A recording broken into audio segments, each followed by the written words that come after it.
or is a silent crisis, which is basically promoting underreporting, which is the issues of culture, the issues of stigma, like Sachin alluded to. I don't believe that these are unique to us here in Zimbabwe or to Africa in particular, but I can make that link because obviously, like I said, one of the major pieces in solving all of the issues that we have is the community piece and is the behavior piece. And these are basically driven by our beliefs, our cultures, um, and they're impacted quite profoundly by the stigma that exists. Um, so here in Zimbabwe, suicide is it's associated with a lot of things. It's associated with evil spirits, with curses. It's associated with witchcraft. It's also associated with the epidemic of silence, our inability to seek help, and our inability to engage each other. We have a very, very deep reverence for death in our culture. We make a big deal when somebody passes on.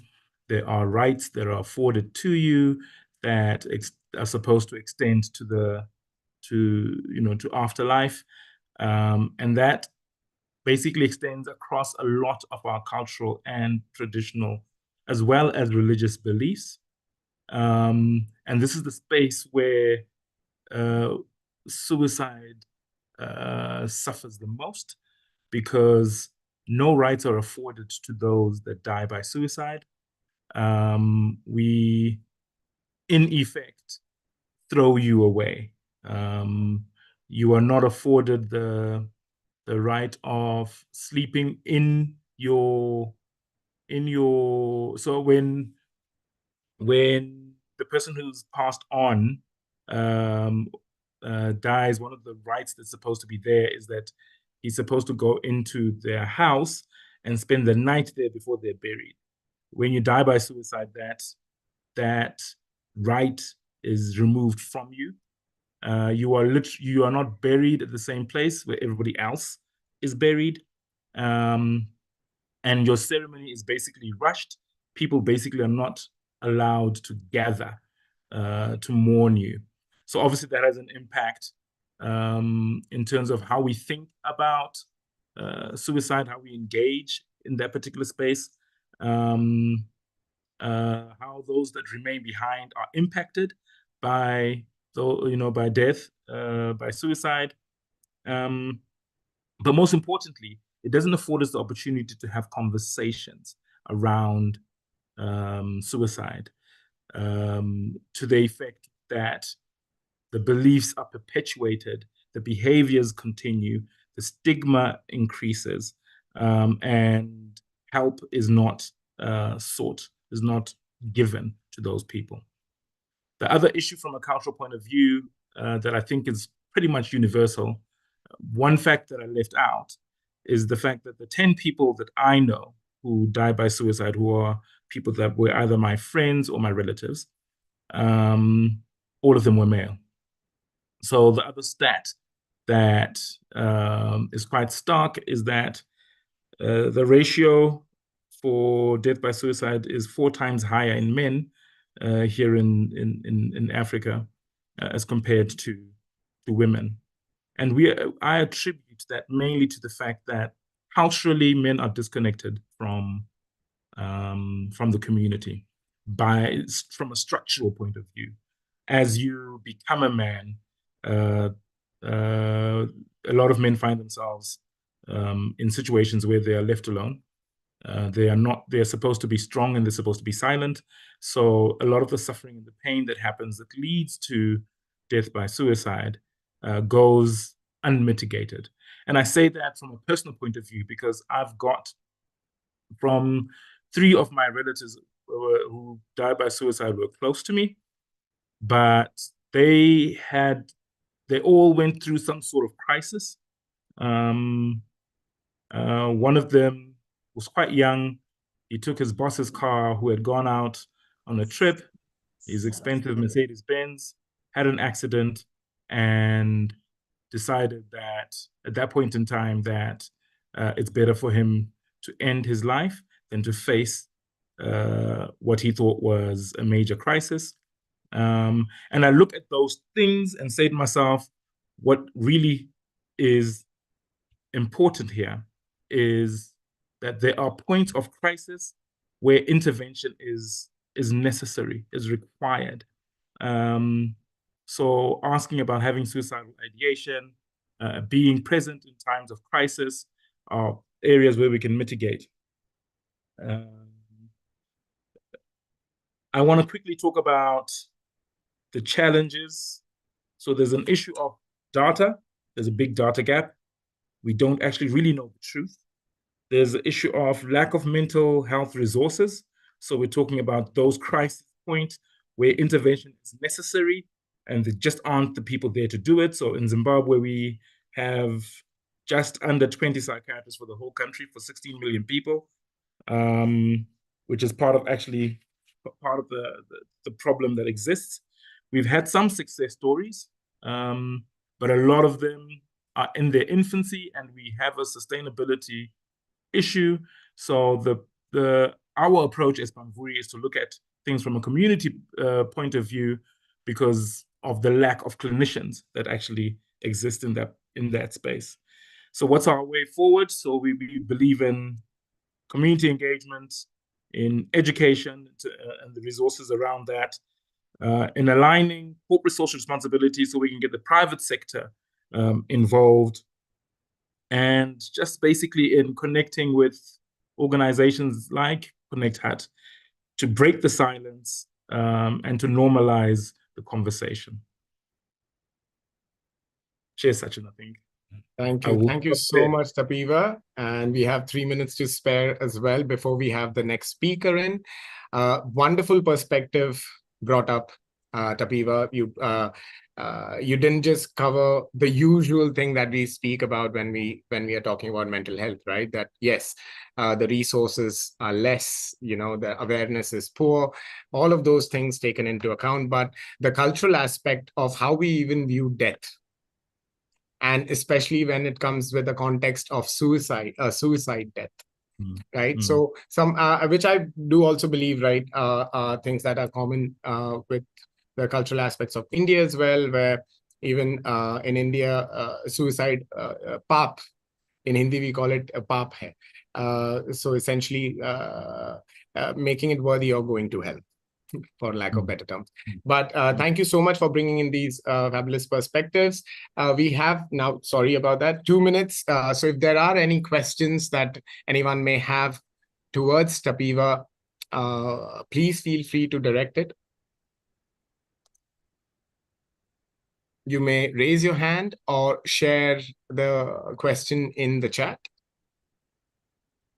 Now, while the questions may come up, just a shout out again to International Association of Suicide Prevention, who have from 2024 to 2026 have identified changing the narrative and starting the conversation on suicide as the aim, global aim to tackle suicide. Now, this is a very, very brave decision, considering the stigma that is associated with suicide, where we are essentially challenging the myth that talking about or asking about suicide can lead to suicidal thoughts, where in fact the opposite is true. So, so again, yes, we have Funny Dubey, who would like to ask a question or share their thought. Yes, Funny. Thank you so much. I'm Funny Dube from Zimbabwe. Just to say thank you to Tapiwa. As he shared, that's it really in terms of how we view death, more so around suicide, exactly on point. And the issue of men really being more affected. The thing is that at least we are told that men must not cry.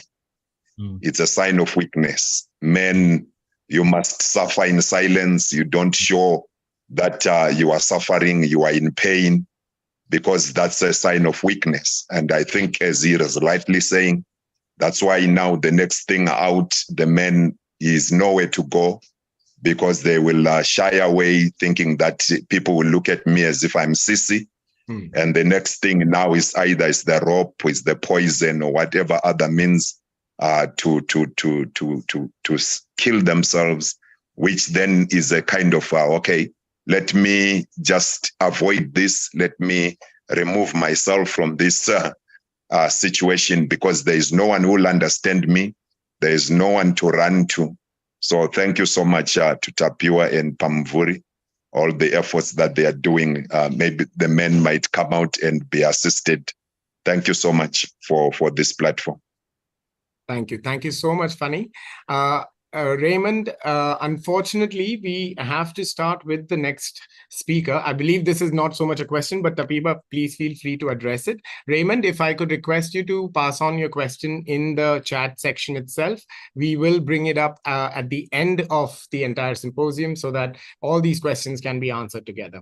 But thank you for your patience. Yes, Tapiwa, would you like to comment?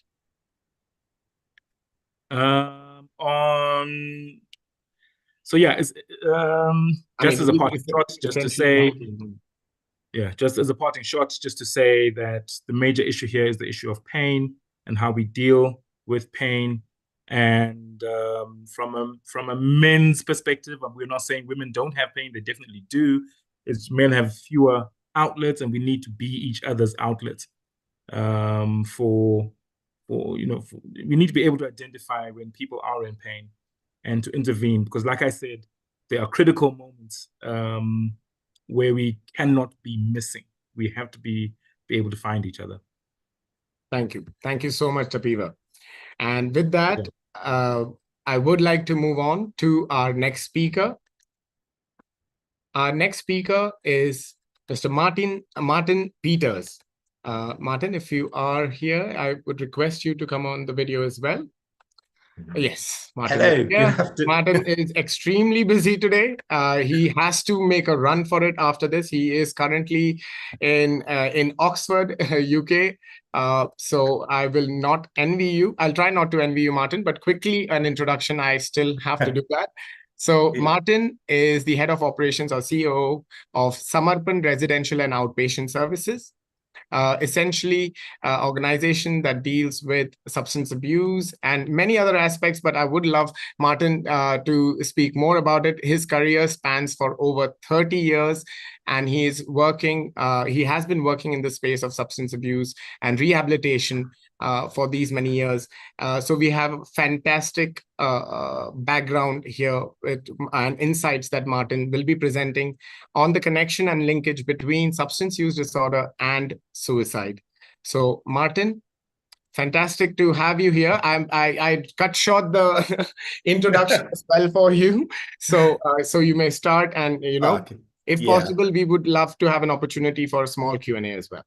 Sure. Okay. Thanks, Sachin, and good evening to my colleagues in India, and obviously for other people wherever they are, possibly the afternoon. I'm as Sachin has said, I'm actually in Oxford this week at Oxford University, and it's absolutely freezing and miserable. So I realise now why I don't live in the UK anymore. So anyway, it's a pleasure to be here. The tropical climate has pampered you too much. It's absolutely not tropical here. It's absolutely miserable. So anyway, so I believe I'm going to be talking a little bit about substance use and suicide. I'm going to hop around a little bit in terms of the way I talk about this. I think it's a really important topic, and there's a lot of different cultural aspects as well that are involved in this. Some will be applicable outside of India as well, and I noticed from the last conversation of my colleague that was mentioned just a moment ago, and the person in the Q&A had noticed around about men in particular, around not being, this machismo whole thing about men not asking for help, men not crying. And I think that's very pertinent sort of in most countries. And I was looking at India. I'm going to talk a little bit about India. I will hop around, as I say, but looking at the figures in India, male suicides, 95% of male suicides in India are attributed to substance use or the use of substances. Now, this doesn't necessarily mean that people that commit suicide are addicts, that they have a substance use disorder. I think we have to sort of be very careful about sort of suggesting this, that historically what we've seen with a lot of people is that when people are struggling, that they try to medicate, to soothe pain, and alcohol is readily available, as are certain drugs as well, that impact the way that people feel, the way that people view the world, and often exacerbate symptoms of hopelessness and depression, which lead to more active suicide or impulsive decisions that people make.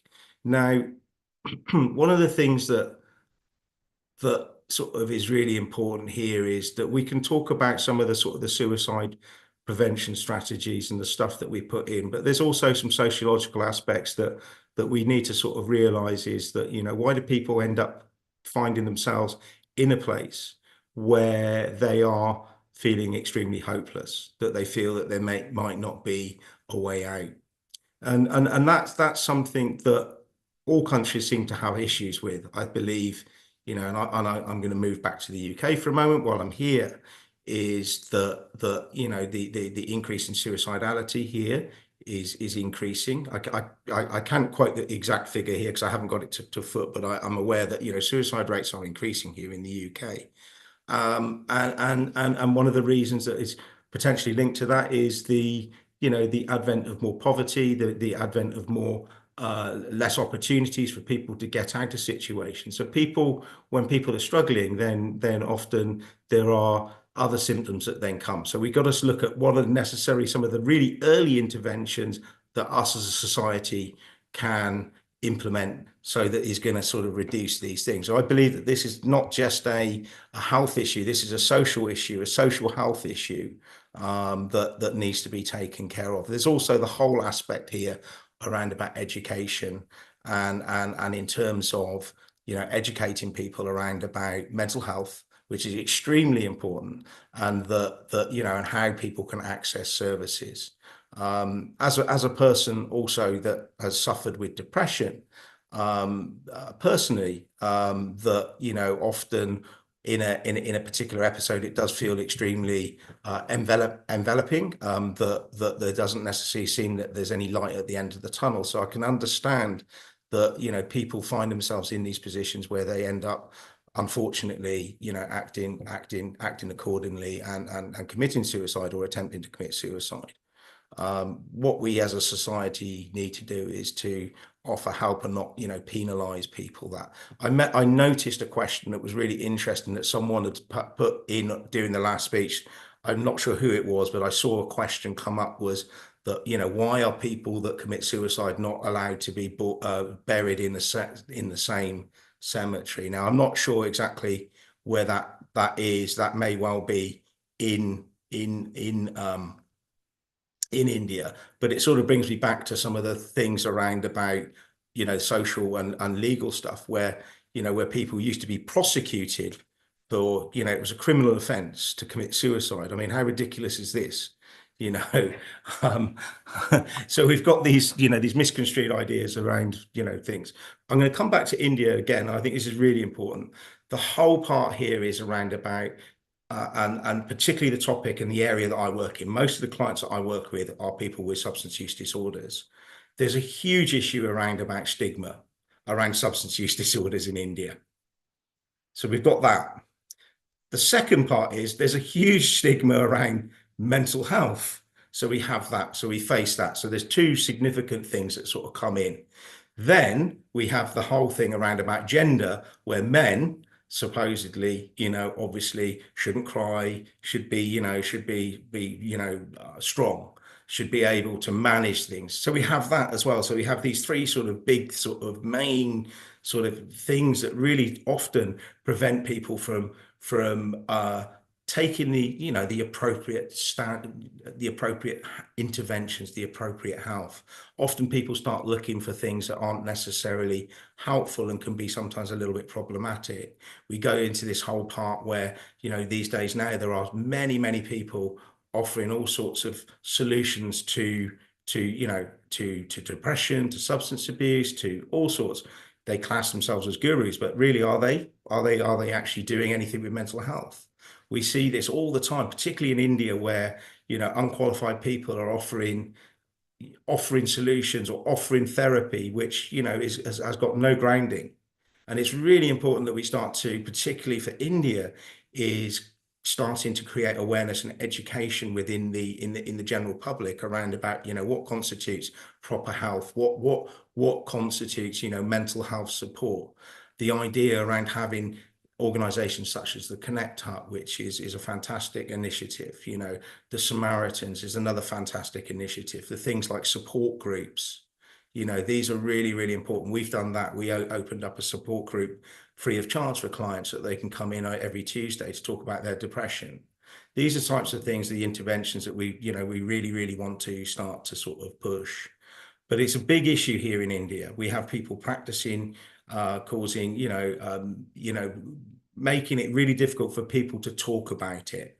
And it was no different in the UK. If I go back 30, 40 years ago, people talked in hushed tones around about the person that went to the psychiatric hospital, or the person that might be an alcoholic, or the person that might be a drug addict, the person that might be inadequate. People didn't necessarily with that necessarily supportive. A lot of people think that when someone is struggling, is in the depths of depression, or they're in the depths of active suicide, then why can't they just pull their socks up and get on with it? Why can't they just be strong? And there's a lot more to this. Alcohol, drugs, people use those often to give them some form of temporary release. And we know that as much as it does give that temporary release, that often it also creates further issues, it impacts the mental health. Alcohol is a depressant, benzodiazepines are a depressant. People that take stimulants, they may get a high, but then when they come down, it's a depressant. So we have this whole thing where people are using substances, whether it's alcohol or drugs, and then you have this change in presentation that happens, and likewise people are more impulsive. When people are using alcohol, then the likelihood of self-harm and suicide increases significantly. It's around about, I believe in the UK, that something around about 65 to 70% of people that present at A&E with self-injurious or self-harming behaviors is under the influence of alcohol. So this is a big issue. I think this is something that us as a society, we need to start talking about.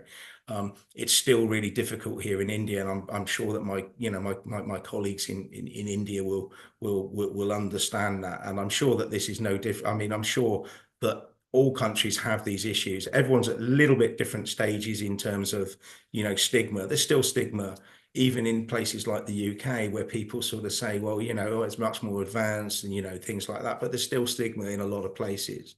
The same in the US. Anyone that's come from the US, well, I can go to California and it's extremely liberal, but if I go into the middle of Wyoming, then the view of the world, the view of everything else is very different.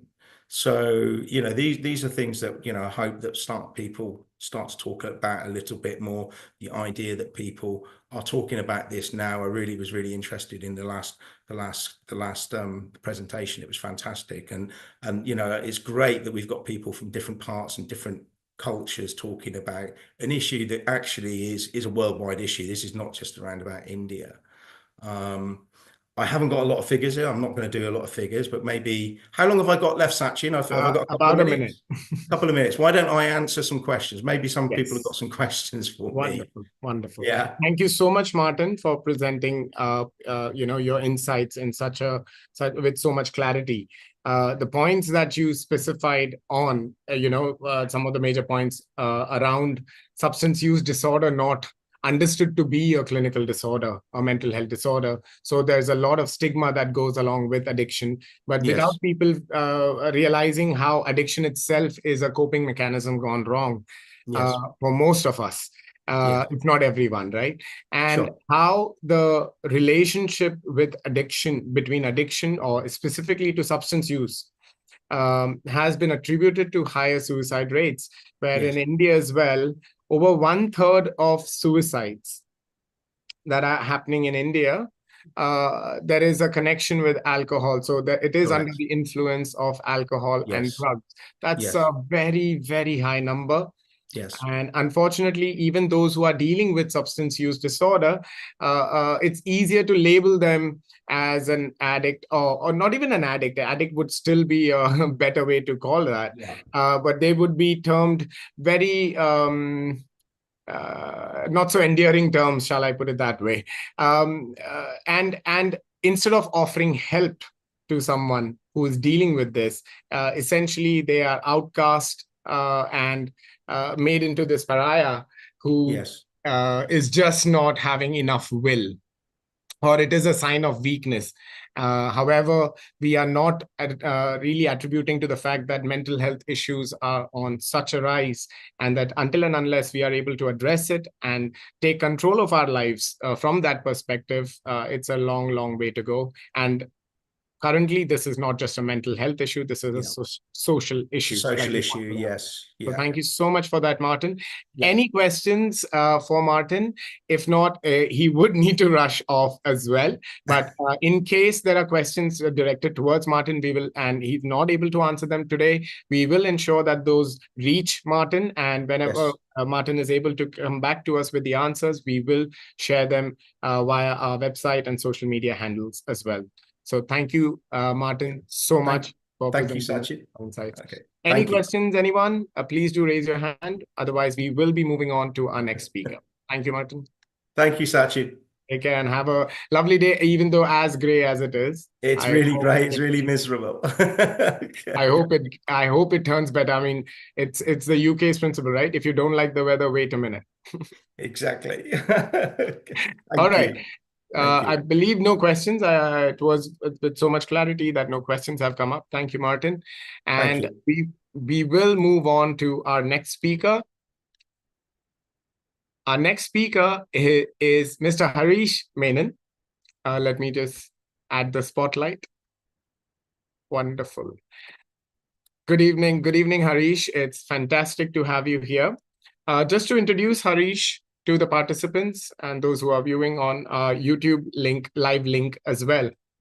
Harish is a mission-driven education leader and champions access, equity, and excellence in programs that prepare students for college, career, and life. He currently leads the global business development and operations at Lumi, an AI-assisted and design thinking-based entrepreneurship and innovation program designed by Stanford University faculty, which prepares students to be work-ready. He volunteers also in a with a very reputable institution as a chair of IC3 Institute, which focuses on averting student suicide. And so he's the chair of the Student Suicide Task Force that works to identify the current scope of the suicides amongst adolescents globally and specifically in India, but do correct me, Harish. And so there's some very, I would assume, because we didn't ask you for the numbers in our previous conversation, Harish, but some very scary numbers and details. This obviously is not to induce fear into people, but to check, have a reality check as to what is the current situation. What are the adolescents, the youngsters, students, not just in India probably, but globally facing? And is it always just exams pressure which will be blamed for suicide? Or is there more to it than that? So I present to you Harish Menon. Harish, please take it ahead. It's fantastic to have you. You have 15 minutes. Thank you. Thank you, Sachin. And thank you to the Connect Hut for hosting conversations on this very important topic of mental health. And then thank you to Ms. Renu Varun for inviting me to this session today. Good morning, good afternoon, good evening, wherever you are zooming in from. I'm joining you from Dubai, where I moved to recently after spending 20 years in the US. And Sachin just introduced me to you all. So I'm not going to spend too much time on my introduction, but I did spend around 20 years in the education sector, first as a management consultant, and then delivering programs like admission tests and curriculum programs to over 8 million students worldwide. But today I'm speaking to you as a volunteer for IC3, an organization called the International Career and College Counseling. IC3 is a volunteer-driven organization whose goal is to bring counseling to every school in the world. And I'm very privileged to be able to participate in that organization as their founding chairperson of their Student Mental Health and Suicide Task Force. I am not a mental health expert, unlike some of our esteemed speakers today, but I've had a few very close family members struggle with their mental health. And I've seen how this illness has fractured family relationships as a result of not being caught early on. And so this is a very, very personal cause to me. I've dedicated most of my life to serving students with education opportunities. And so my current focus on mental health is towards adolescents, particularly the student population. So I'll first share with you some numbers around the student suicide epidemic that's sweeping a country like India. And then I'll share some thoughts, particularly from the point of view of the organization of IC3, where I volunteer. I believe I have the sharing rights, Sachin. Yes, I do. You do, Harish. And so I'm going to quickly go through some slides, and bear with me. There are some numbers on this, but I'll try and keep this as simple and short as possible. Typically in India, we see reports like this reported by media, and it's typically about the nursing student or the BTech student or students preparing for their JEE exams or the NEET exams. Or perhaps it's the very young student, 13-year-olds, who's dying of suicide. And according to the National Medical Commission, around 28% of the undergrad medical students in India reported having been diagnosed with a mental health disorder. And 16% of these undergrad medical students reported experiencing suicidal ideation. So this is a big problem. As of 2022, and these are numbers from government-reported sources, there were approximately around 13,000 student suicides across India. The National Crimes Record Bureau reports numbers that were 2 years older. And so this figure is as of 2022. And of course, this number is likely an underreported number due to a variety of reasons that have been covered by the previous two speakers: stigma, taboo, not having robust data collection and reporting processes, particularly in the rural parts of the country. But it suffices to say that this is a very large number. It translates to around 36 students per day and one student every 40 minutes on average dying by suicide in India. And when you look at the data over the last 10 years, on average, year over year, student suicides have been increasing by 4%, which is twice that of the total suicides across the country. And if you look at it as a proportion of total suicides, student suicides has now risen to around 8%, similar to those of farmers and unemployed persons. And of course, I don't try to draw any comparisons between different types of people. Every life matters, but my focus here is on adolescents and how this has now grown into an epidemic that's sweeping the country. If you look at it by state, and I apologize for folks who may not be familiar with the geography of India, but the state of Maharashtra reports the most number of student suicides in the country, followed by the states of Tamil Nadu, Madhya Pradesh, and these three states collectively report 1/3 of the total student suicide cases across the country. Uttar Pradesh, Jharkhand round up the top 5 states. I call out Rajasthan separately because they have the infamous quota coaching industry, but Rajasthan ranks 10th across the country, which indicates that this problem is a nationwide concern and not just concentrated in a few cities. If you look at it regionally, the states and union territories that make up South India report the most number of student suicide cases at 29%. Of course, there might be differences in data collection and reporting processes in other parts of the country, but these are the numbers as of now based on government sources. But add Maharashtra and Madhya Pradesh to the South Indian numbers, and now you have nearly half the number of student suicides across the country. Gallup very recently did a survey on behalf of UNICEF across 21 countries. And the young people who took that survey, 83% of them across the 21 countries reported being ready to reach out to seek support in times of mental health issues.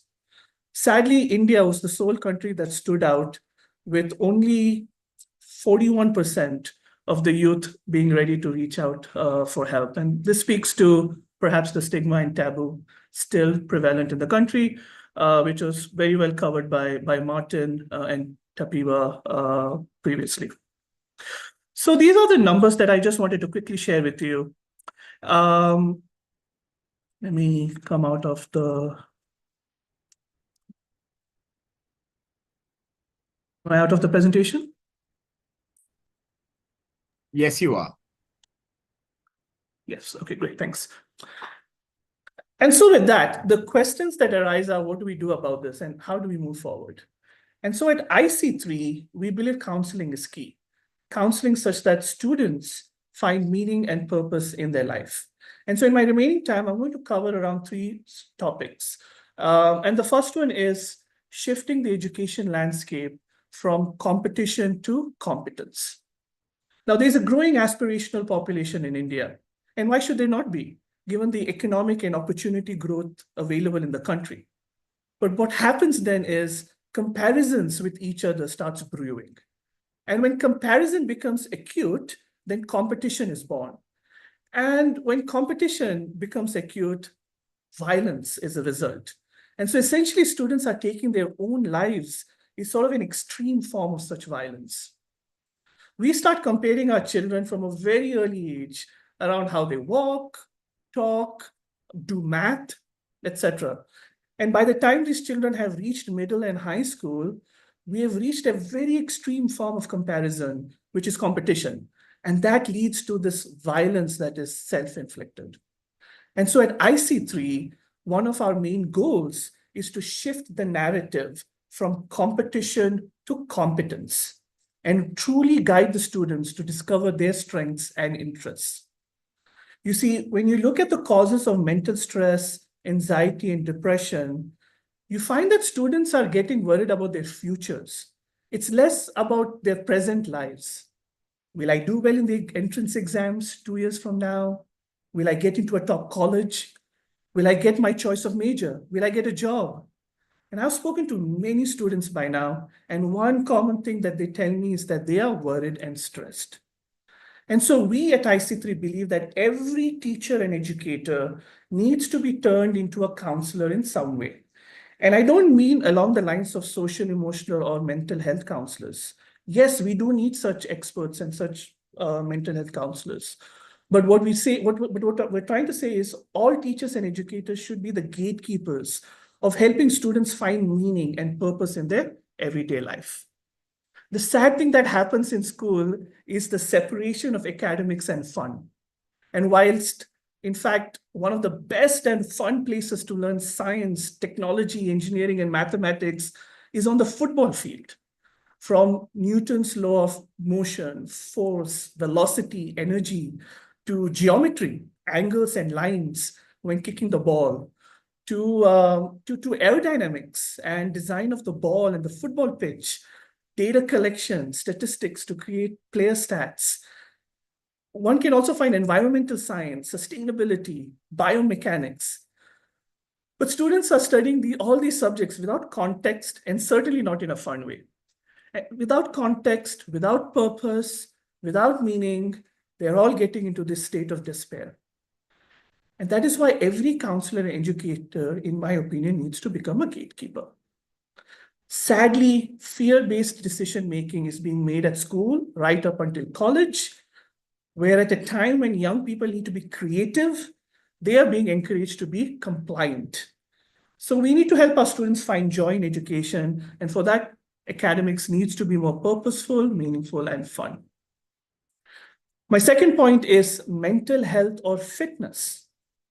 You see, I think words and language is important when we talk about mental health. And we need to use simple words, words that people can understand.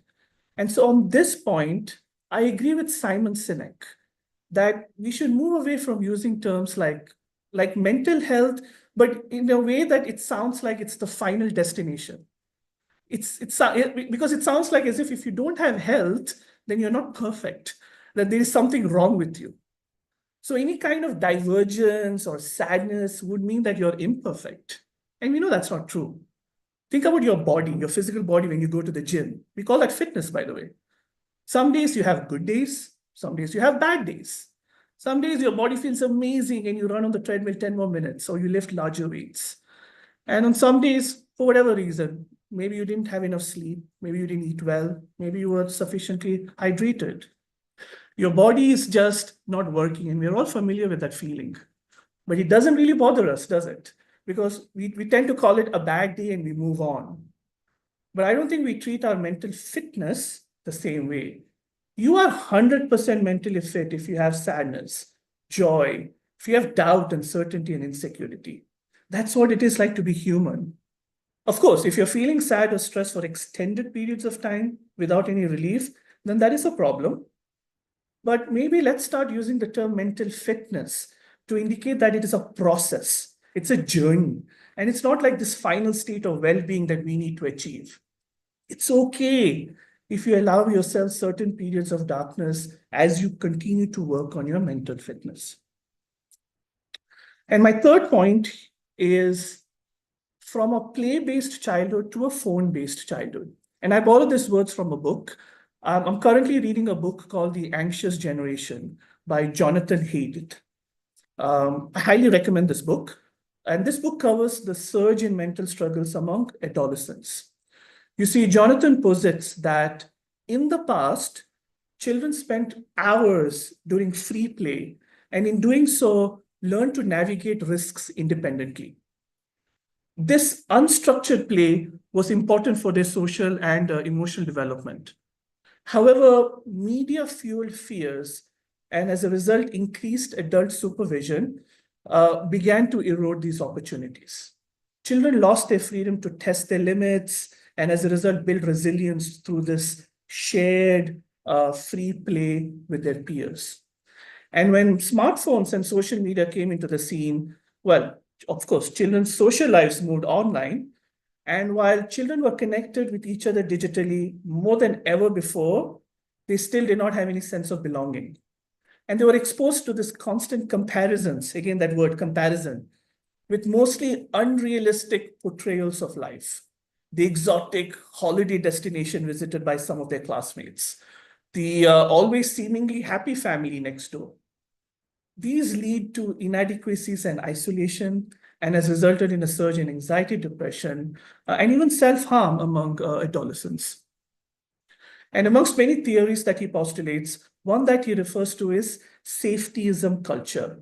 And he talks about how we as parents are overprotecting our children, and this is leading to unintended consequences. And he cites a lot of research around this, showing that children who are overly shielded from risks and challenges are likely to develop resilience and problem-solving skills. With that, I'd like to end with a story. And many of you may have heard of this story by Lauren Aisley. It's called The Star Thrower. See, an old man comes across a young girl on a beach, and she's throwing stranded starfish back into the sea. And when the man questions the girl's efforts, noting that there's miles and miles of beach with stranded starfish, and she can't possibly make a difference, the girl simply throws another starfish into the ocean and says, but at least I made a difference to that one. And as more people come to the beach, they join the old man and the young girl, and all the stranded starfish are saved. My request to everyone listening into this conversation is that you have the power to make a significant difference in someone else's life. Please get yourself gatekeeper trained. Just like how we all now know about the basics of CPR, given the rise in mental health, it's my earnest request that we all get ourselves gatekeeper trained. And there are many resources out there. I'll put a plug in for an organization called the Suicide Prevention India Foundation, a nonprofit organization founded by Nelson Vinod Moses, and they follow a scientific and evidence-based gatekeeping approach called QPR. And so just based on the lyrics of a Taylor Swift song, please be the forever sun for those going through their forever winters. Thank you very much. Thank you so much, Harish, for bringing in that very, very important and so misunderstood, understanding of adolescent suicide. Where in India, as you correctly pointed out, there's so much conversation happening around suicides in Kota or IITs or, these high-end institutions. However, we fail to see that when you're looking at over 13,000 children under 18 years of age dying, this is not a Kota issue. This is an India issue. And when we limit the understanding of suicide just to an exam preparation or whatever the precipitating factor was, we fail to capture the multifactorial nature of suicide itself, and fail to also see that suicide or having suicidal thoughts is itself a symptom rather than a disease that needs to be cured of. It's the same way how when we try to explain the same thing, right? We say if you are sneezing, the act of sneezing is not the disease. The act of sneezing is the symptom of the disease that it may, be attributed to. But it's about then finding out what is the issue in the back end, and then working to improve your situation. And another important perspective brought in for children and their socialization, essentially, that is currently happening, where the world is no more a place for them to explore, but to be protected from. And that has led to a lot of unexpected situations. You pointed out almost 14% or 41% of Indian adolescents or Indian students are open for mental health consultation. But I would assume even the major chunk is in the cities, right? And unfortunately, India lives in the villages. So there's also that major chunk that may not actually be accounted for here. But wonderful perspective. Thank you so much, Harish. Those were some important information that we needed. Manisha, I'll have space for one question from Manisha. And then we will have to move on to the next speaker. Any more questions, please feel free, like I mentioned earlier, to mention in the chat so that we keep track of these questions. And if we are not able to cover them today, we will be answering them separately. But thank you, Harish. Manisha, please go ahead. Thank you so much. I have a question. Like, I have two teenage daughters, and my younger one, whom I think is very bold and very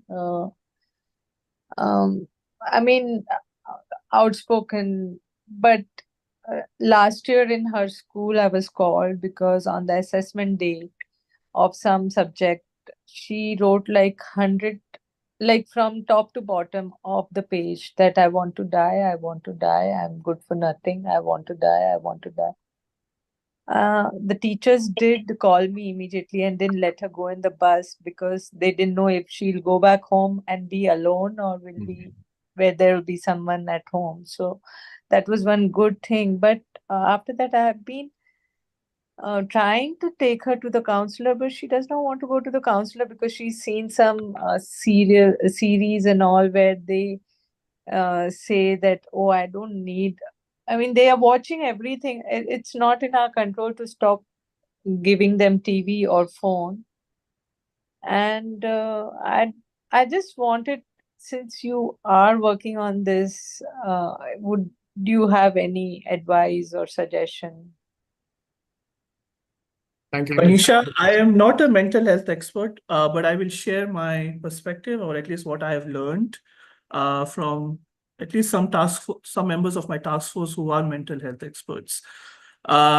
If your child is not willing to talk to specific people that you are trying to get her to speak to, try and find that one person that you know that she will open up to. It may not be you, it may not be her dad, but I'm hoping that there is somebody in the family or amongst her friend circle, perhaps an aunt, an uncle, a grandparent, whom she will openly talk about her struggles. And I've heard many stories like this. Um, and the hope is then that person has the ability to then persuade your daughter to seek professional help after a dialogue and a conversation with that person.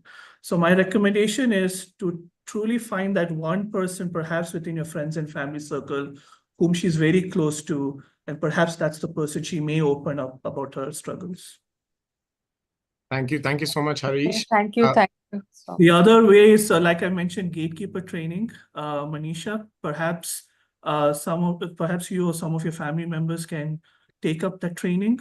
It's widely available in India. There are many resources. I just mentioned one organization, but there are a variety of organizations that do so. Suicide Prevention India Foundation. And that will give you some of the very simple techniques to work with your child and have them open up.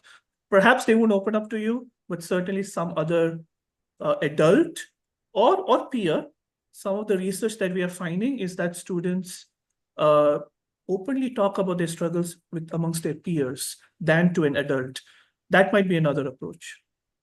Thank you. Thank you so much, Harish. With Suicide Prevention India Foundation as well, now they have started a new organization called QPR India itself. So quite a few of that work regarding QPR training has moved to QPR India. Here at the Connect Hut as well, we also provide QPR-based suicide gatekeeping training, as well as basics of suicidality, and many such trainings and workshops as well. So if you are interested, guys, please do look us up on our social media as well as on our websites, as well as what amazing work is being done by SPIF and QPR India as well. But thank you, Harish. I would have loved to provide a better summary as well, but we are kind of being pressed for time, and I will have to move to the next speaker. Lynn, apologies. I would request you to direct your question in the chat, and we will get back to you. But thank you so much, Harish. It was fantastic having you here. Wonderful. And with that, we to continue the conversation, we are moving to our next speaker, Sanskriti Sinha. Sanskriti, if you are, yes, I can see you here. So Sanskriti is an ardent student of psychology, having attained her master's in applied community psychology and bachelor's in clinical and therapeutic practices in psychology. She is currently a teaching faculty at the Chitkara School of Psychology and Counseling. Her research focuses on bringing broader social narratives into the therapeutic consideration, as opposed to focusing on individualistic ideologies of treatment.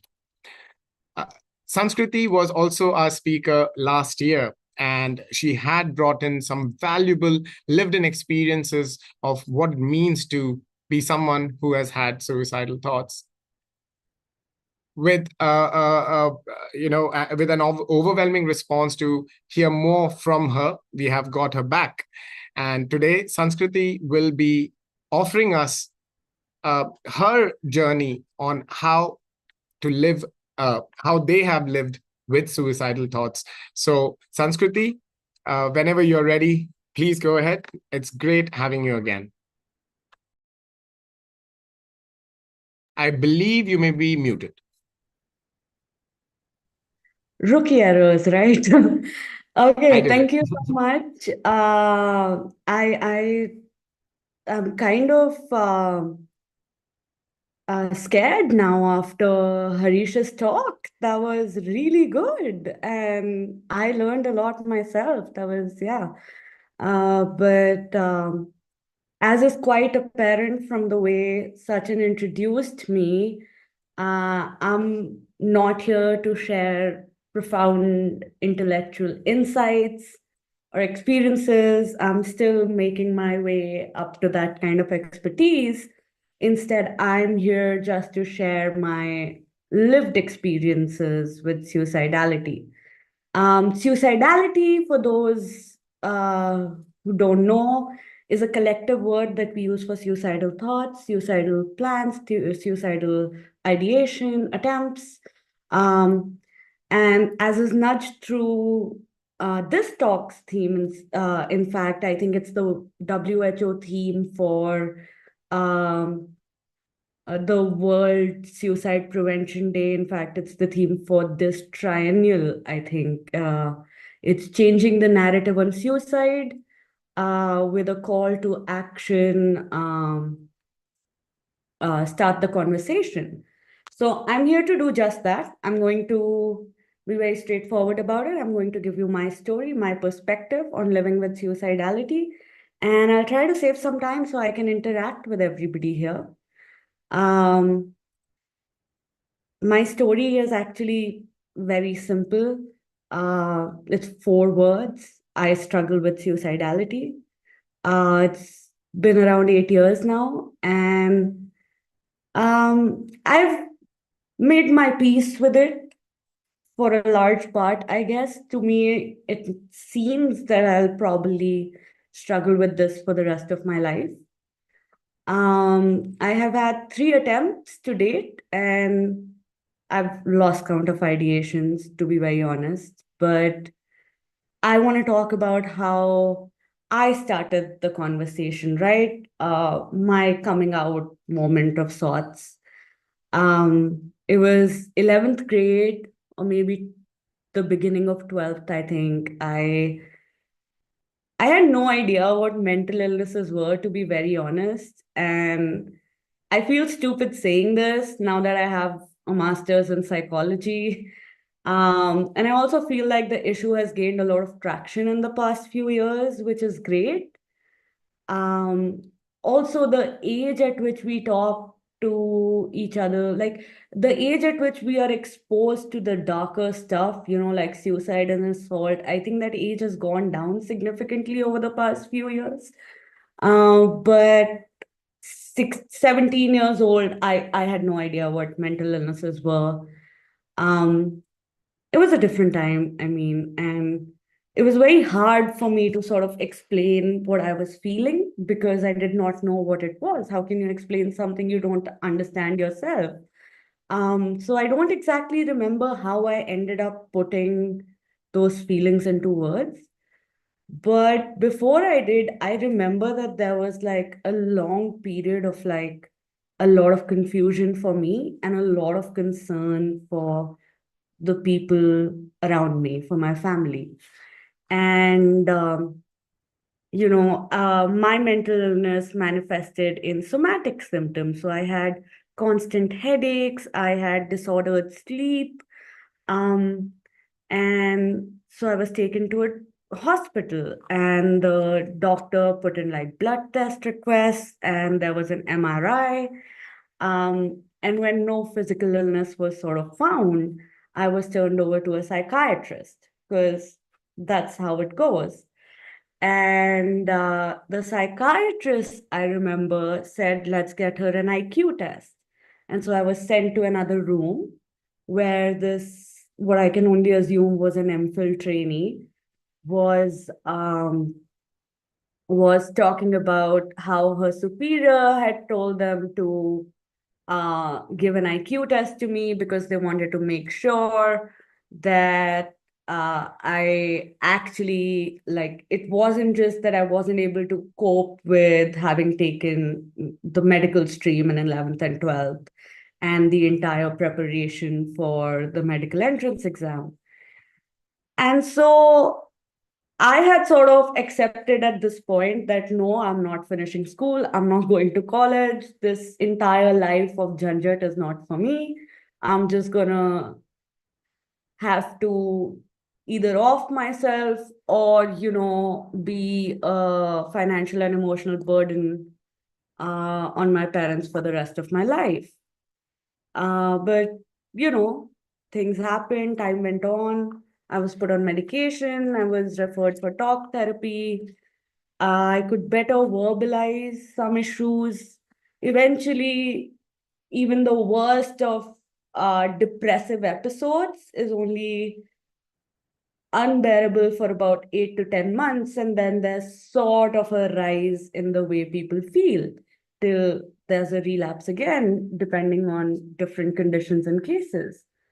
And so I remember that particular journey of like just trying to prove that no, I'm like, there's something that's going on. I remember that journey to be like very distressing. And it's the small things that I think end up hurting more than the big things, like small things like the IQ test, for example. Or this one time I remember my friend asked me if I was on drugs, which I laughed at the moment and I still laugh at it now, but that shouldn't be the first question that comes to your head. Like, that's not okay.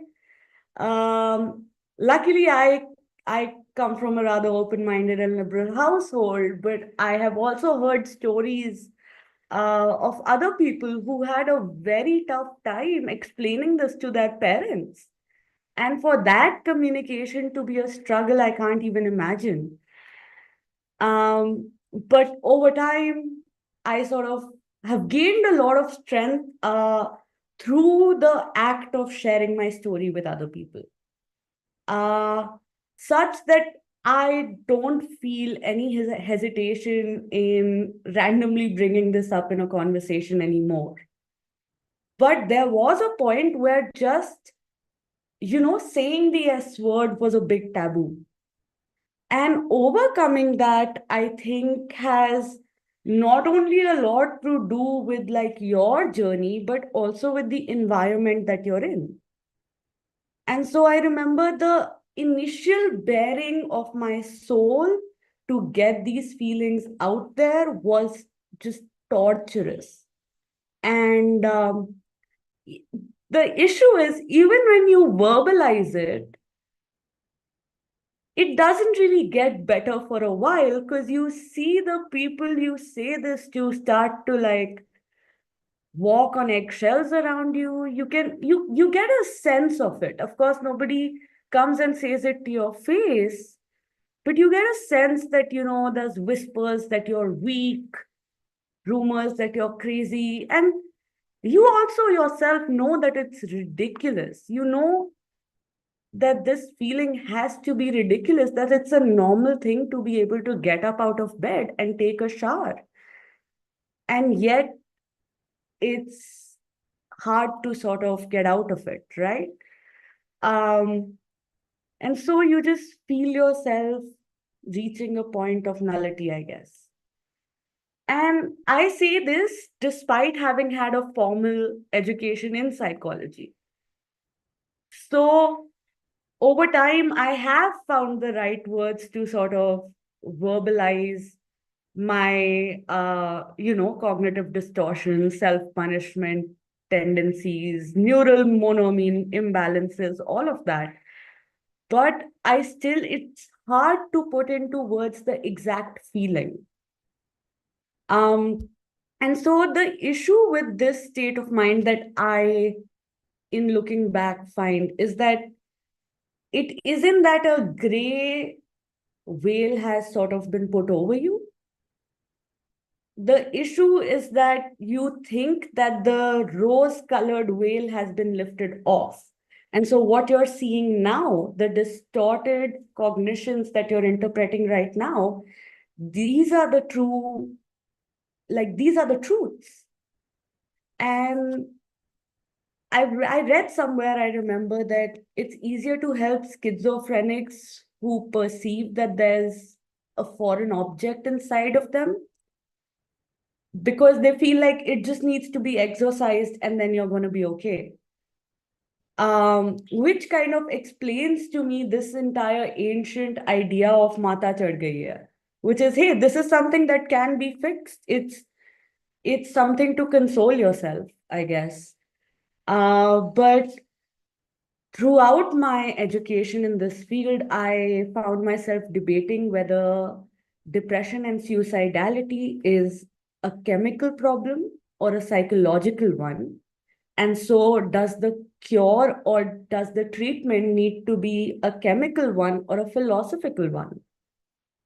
For me personally, I've been on medication for almost 8 years now, but I've still, I think, gained a lot from the philosophical aspect of this journey, which is trying to understand the state through metaphors, philosophy, poetry, art.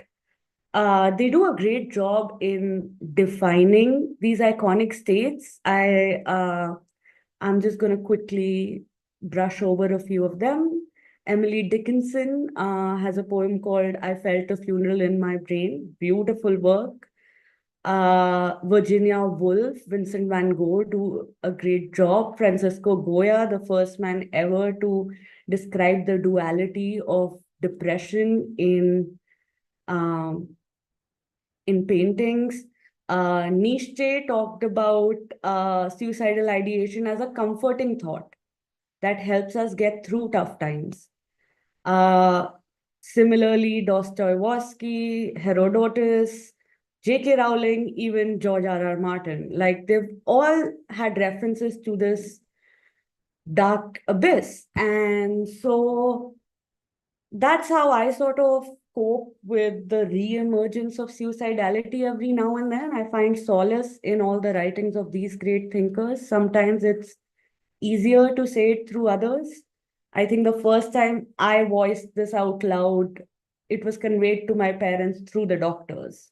I didn't actually sit down and have the conversation. When I told my friends, I think I paused the TV on some random Grey's Anatomy character and said, see, this is how I feel. And so it helps if you can externalize it onto something else.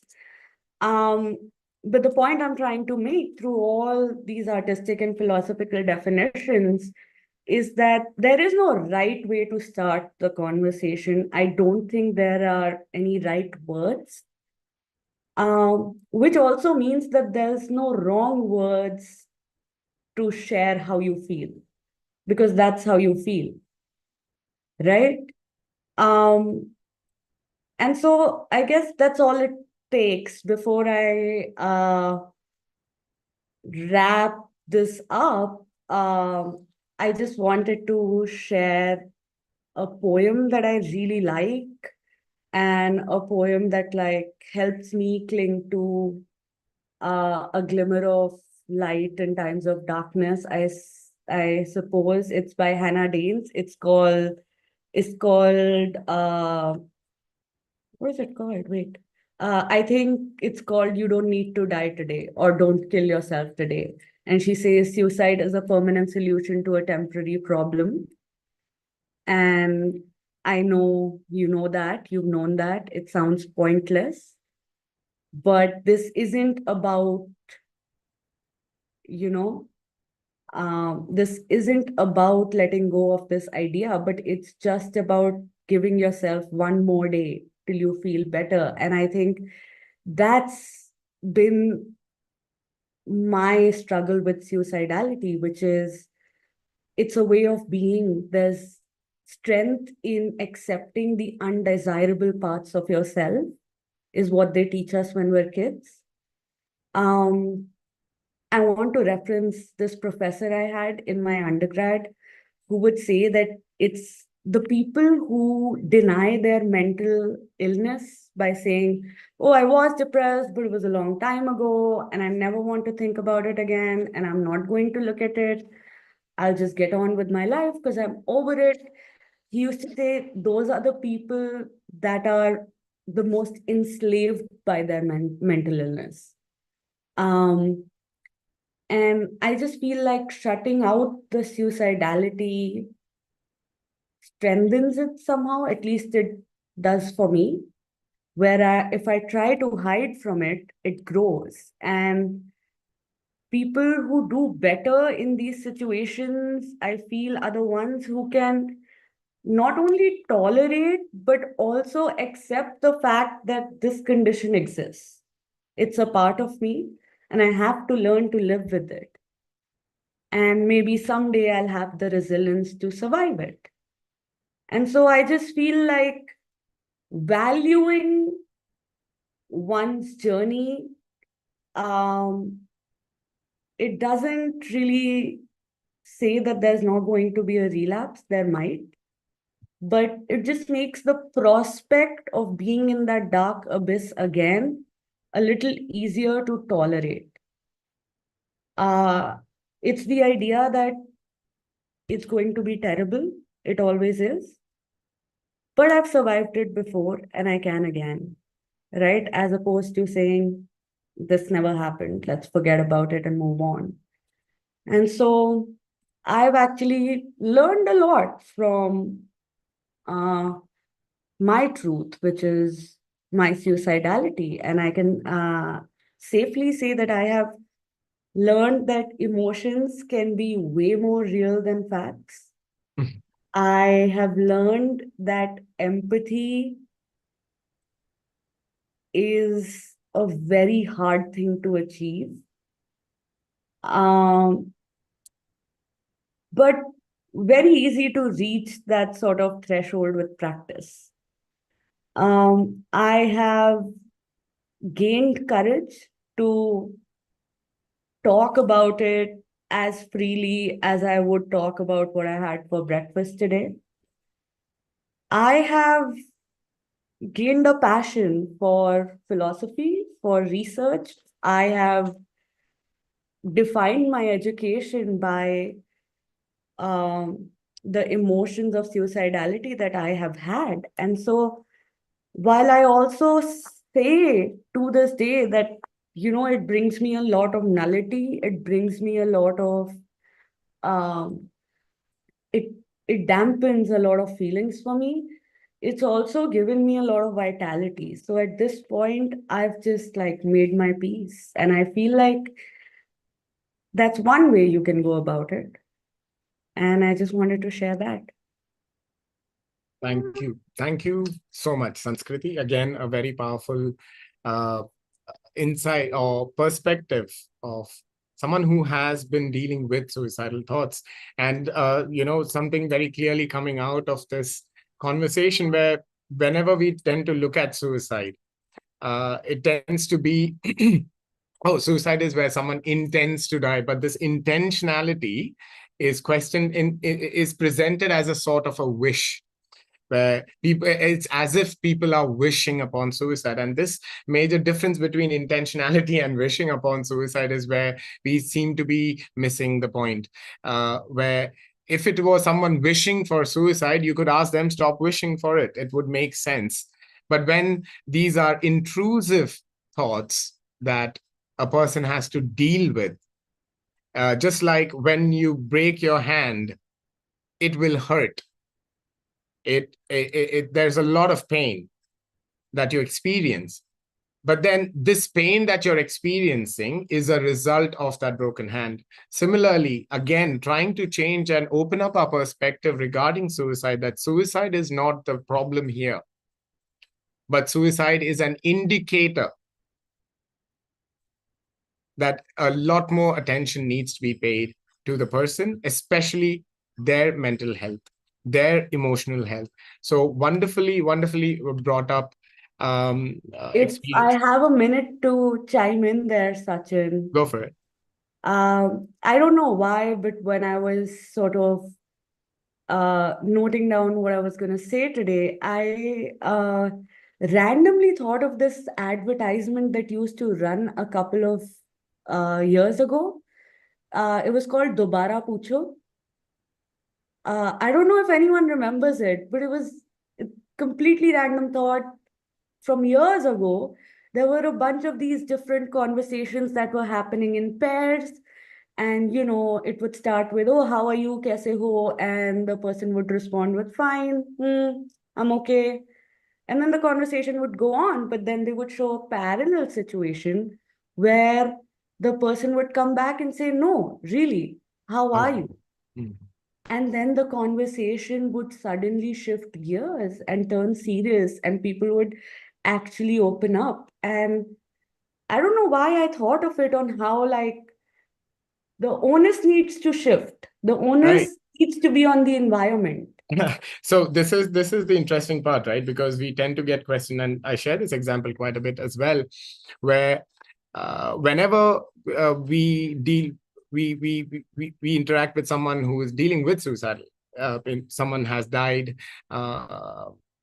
and what we hear from people is, if only they had told us once. This is so common. If only they had told us once that they were having these thoughts, I would have fought the world to help them out, right? And then the question that we have is, if only we had asked once, right? And the challenge here being, the biggest fear that a lot of us have in asking the question is, will I plant the idea or will I upset the person? But we, as India, we lost over 170,000 people to suicide in 1 year. And the latest report that we have is 2 years old. In 2022 is the latest NCRB report that we have. And as per those numbers, we lost over 170,000 people to suicide in that 1 year. The same number, which is comparable to the number of deaths by road accident in that same year. But somehow suicide is something that is not visible. It is because the person is mentally weak, or attention seeking, or it's sometimes even considered a courageous act. So, you have the entire spectrum to kind of argue over it, but nobody seems to be willing to actually know what it means to have. Within those statistics, in fact, a lot of road accidents due to drug overdoses or drug abuse in general, or alcohol abuse, a lot of that could also be mental illness driven. We just never know how to separate those statistics. And we have more statistics saying that almost 25% of male suicides are underreported. Almost 50% of female suicides are underreported. So this is a major powder keg.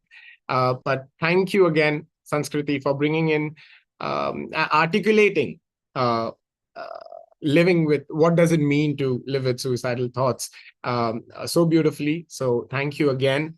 We do not have, unfortunately, got any time for questions, but those who do want to, please do share in the chat, and we will get back to you with Sanskriti's thoughts on the same.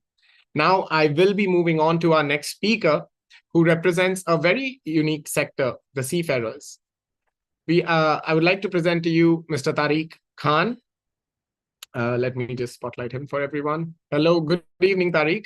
Hi, Sachin. To introduce Tariq is an experienced professional who's with a demonstrated history of working in the maritime services industry. He's skilled in petroleum, dry bulk, and chemicals, sailing, operations management, port operations, crewing, and vessels inspection. So I would assume anything that can be done in that space, Tariq may have had some exposure to that.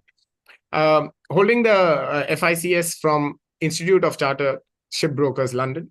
He also is a strong maritime professional and mediator with accreditation in alternate dispute resolution, ADR, from IIAM.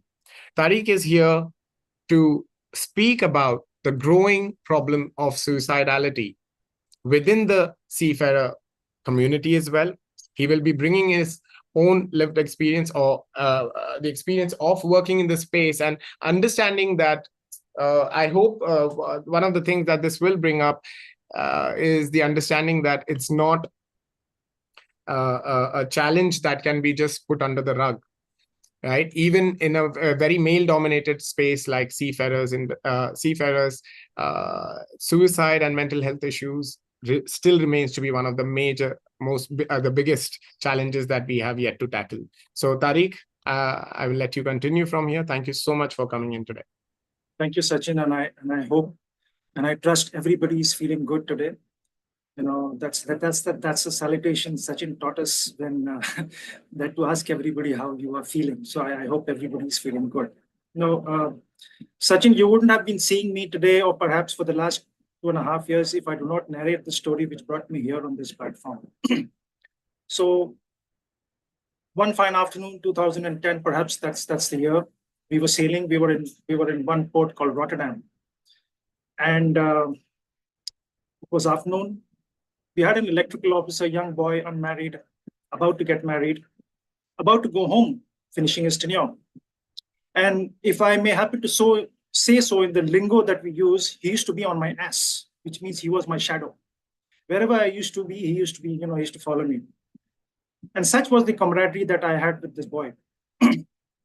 And he wanted to go home. He was tired. Unfortunately, there was no relief. We were managing the show quite well. Everything was all fine. We were, giving him the hope, necessary support, all that. And remember, I did not know anything about QPR or suicide prevention, or for that matter, S-word. It is the camaraderie that we have on board, and we used to, do what we do there to help our colleagues.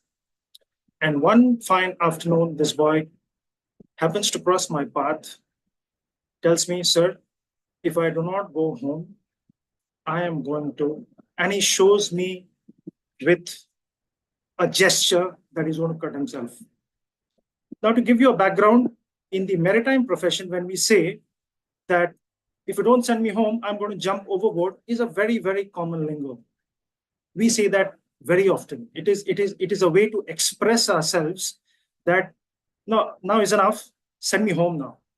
But we do not do that. It's a very, very common language. If you don't send me home, I'm going to jump overboard, or I'm going to just take my luggage and run off. This boy did the same thing, but this time the gesture was different. And then I happened to be on the most forward part of the ship, and I got a radio call there stating that rush to cabin number so and so. And to my surprise, when I rushed to that cabin, this boy was in a supine position, cut both his fingers, cut both his wrist.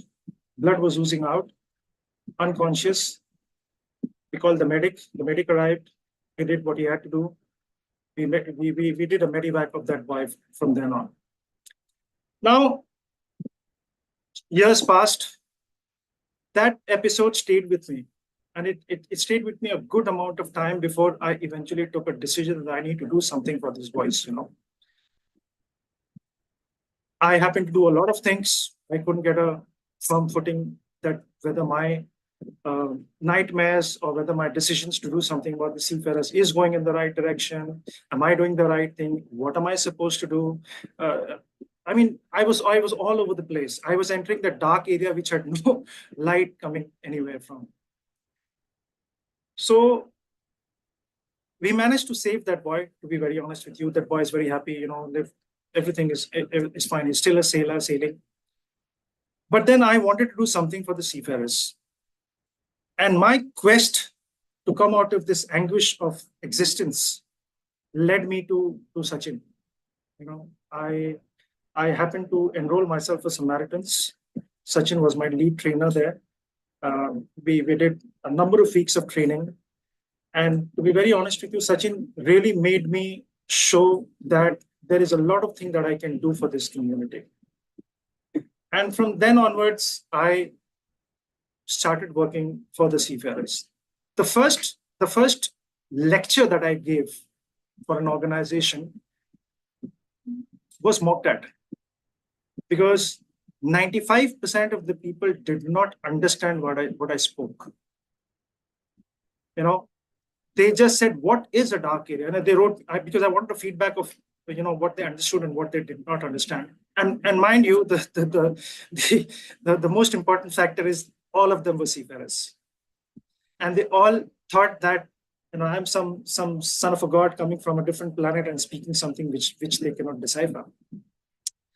But I did not stop. I kept on working on this platform, working, taking the help of the Samaritan, Sachin, and the broader team, which are all present here, and kept working in that direction. I just happened to tell you something which I have which I captured from somewhere, and I had shared it with Sam, Samriddhi, and Sachin one point of time. And it is in Urdu. I will try to speak in Urdu, and then later, maybe if time permitting, I'll say that in English perhaps. And it says that बात चंद लम्हों की होती है, अगर किसी तरह से वो लम्हा टल जाए तो इरादा बदल भी सकता है. मैंने उस वक्त में वो लम्हा टालने की कोशिश नहीं की थी. I did not take any effort to, talk to this boy and avoid the decision that he took. He took a permanent solution to a temporary situation. So that stayed with me. I worked in the field of maritime. This was the story behind behind my coming into this suicide prevention or mental well-being for the seafarers. Now, if I happen to give you some stats, the stats are all over the place. Harish, especially for you, because I saw you presenting a lot of stats. The stats are very, very unpredictable, undependable. Now, the last stats that I saw in 2024, I think 2 months back, was 11% of the seafarers who have reported deaths. Out of the number of reported deaths, 11% have committed suicide. Now, this data is from 2019 to 2023, 11%, mind you. And this is coming from one isolated piece of information that came to us. If you really ask me how many in total globally, I do not have an answer for that. If you ask me how many number of seafarers do we have in India, it's around 300,000. But how many have committed suicide? I do not have data for that. There are a lot of surveys that are being conducted at a very, very grassroots level. The latest survey that was conducted on seafarers it was basically for the cadets, and the question was, do you understand mental health? And the answer was about 1 or 2% of the people only understand mental health. So my appeal to you is that if I do not understand mental health, if I do not know what I am doing, if I do not know what suicide is all about, how am I going to intervene? How am I going to save somebody, or how am I going to talk to somebody? And that is why, Harish, you were continuously telling about QPR training. I will like to put this on this platform, and Sachin is here. My office staff, perhaps we broke the taboo that nobody speaks about suicide, nobody speaks about mental health at a broader level. We started speaking about it. I have at least 7 members of my team members, which comprises of about 50 people. 7 members are QPR trained. And I will also tell you something on this platform, that these 7 members has so far saved 3 people. Just on the basis of intervention. They got a trigger. They came up to me running. I said, sir, I've got a trigger. And I said, what it is? So he's telling me that he's going to kill his wife and himself if he doesn't come down. And then we did the necessary intervention. We referred him to perhaps a medical professional. He was treated, and he went back to sea. So there are at least 3 people whom we managed to catch the triggers and get hold of the triggers and put him through a medical intervention, and these boys recovered and went back to sea. So this is the broader level or thought process that all of us have to put in to make sure that our seafarers are safe. No, I had a slide of about, I had a presentation of about 3 slides, but I don't think that is required. I just want to, present to you that the most important thing is imperfect home is a healthy abode. Imperfect kitchen is a happy house. Imperfect mother is a happy wife. Imperfect wife is a happy marriage. And imperfect seafarer is a cherished presence afar. Thank you so much. I think that's all that I have for you. Thank you. Thank you so much, Tariq. Because suicide has been always attributed to a sign of weakness, and hence professions which are, again, male-dominated and high testosterone involved, like seafaring, it's almost unheard of or unspoken of. But then coming to a reality check where you are hearing over 11% of those who are part of the seafaring community deal with suicidal ideation. Then the bigger question comes in, if 11% of them are dealing with suicidal ideation, how many are actually dealing with mental health issues as well, right? And when even a conversation as to, do you understand mental health? With over 95% not really able to even frame a sentence as to what it means to them or what is a mind. This becomes a very big challenge. But Tariq, really proud of the work that you have been doing with Scorpio Shipping Company. Through your contact, we have been able to reach out to other shipping companies where we have been able to address suicide and mental health issues. We have finished over 20 sessions with multiple ships. We do onboard trainings as well, and we have received some fantastic feedback and result coming out of it. 3 lives saved may not seem like a big number, but for an organization with a man force in the office, which is significantly lower, saving 3 lives is a massive number. And like we had alluded to earlier, suicide prevention is a social issue. So suicide is a social issue and not just a mental health issue. So each one of us can take steps to help. So Tariq, wonderfully presented. Thank you again so much for being so vulnerable, because anyone representing this space, this sector, and talking about suicide is, as you had pointed out, is very tough to find. So thank you again for your efforts in this space. That was Tariq. Thank you, Tariq. We are running short of time, so we will, any question, Q&A, please direct it in the chat and we will get Tariq's answer to that. Now, I would like to invite our next speaker. Our next speaker is Lynn Weslin Panakal. Now, with Lynn, in addition to the advocacy of suicide prevention and awareness, Lynn is also a certified QPR gatekeeper instructor, certified trainer for NLP, and for Team CBT Level 2 practitioner. She has exposure in trauma-informed approaches using expressive art therapies, therapeutic hypnosis, and currently Lynn is pursuing advanced training in DBT, psychodrama, and TA. Lynn today will be talking about the role of counseling in suicide prevention. Martin had alluded to earlier as to how counseling, the term counseling itself, has lost a lot of significance, because almost every second person out there is calling themselves a counselor without the necessary education, certification, or license to do that job.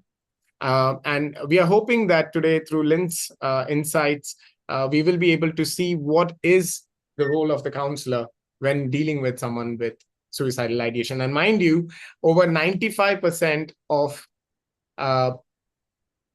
mental health, among the 95% mental health professionals in India, they have clients with suicidal ideation. That was the latest statistic.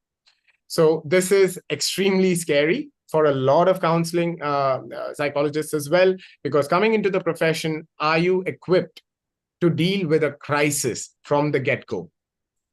So we have Lynn here to share her insights. Thank you so much, Lynn. Welcome to the conversation. Thank you, everybody. I would like to approach this conversation today from the perspective of somebody who is dealing with suicidal crisis. Either they have suicidal ideation, or they have family members or friends who have suicidal ideation. So I just want to go back a little bit. A suicide always hurts, indirectly hurts everybody involved, the related people in the social environment. Now, there is a reason for that. This is because suicide is a violation of a very deeper meaning of the human community. Now, one of the tasks of community is to ensure the survival of the individual members of the community. Now, I'm talking about at a biological evolutionary way. The reason we are as a community is to ensure the survival of every individual member. So that is to keep us safe from, the environment, the nature, everything. Now, this community in the modern way, the community is a family, the employees at work, the circle of friends, or the neighbors. A suicide attempt is often an unspoken message from the hurting individual, to the community that it has failed or is about to fail the most important task of being a community. So a suicide always calls the community's identity into questions. You will see that many times families break apart when a family member kills themselves. The Greek mathematician and inventor Archimedes famously declared that given a place to stand, he could move the earth.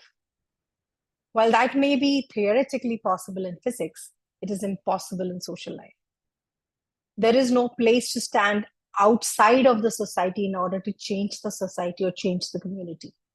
So it's an inside job, and it's our job as community members to change the very conditions that shape our problems and create more solutions. The role of the therapist is then to be that container to help that person who has been failed by the community, in community's important task of ensuring the survival. It is the role of the therapist to be that container to help the individual survive. The therapist does this by helping the individual connect to themselves. Many a times it is as simple as helping them identify their emotions and expressing their emotions, identifying their needs, asking for their needs, and asking for help. At the next level, therapists help them connect to their social circle, that is their friends, family, and working group. So the therapist is a container that re-socializes the individual back into the community. And finally, the therapists help them connect to their purpose and meaning of life. Now I'm just going to jump back into the some key ways that a therapist can help the individual who is going through a suicide crisis.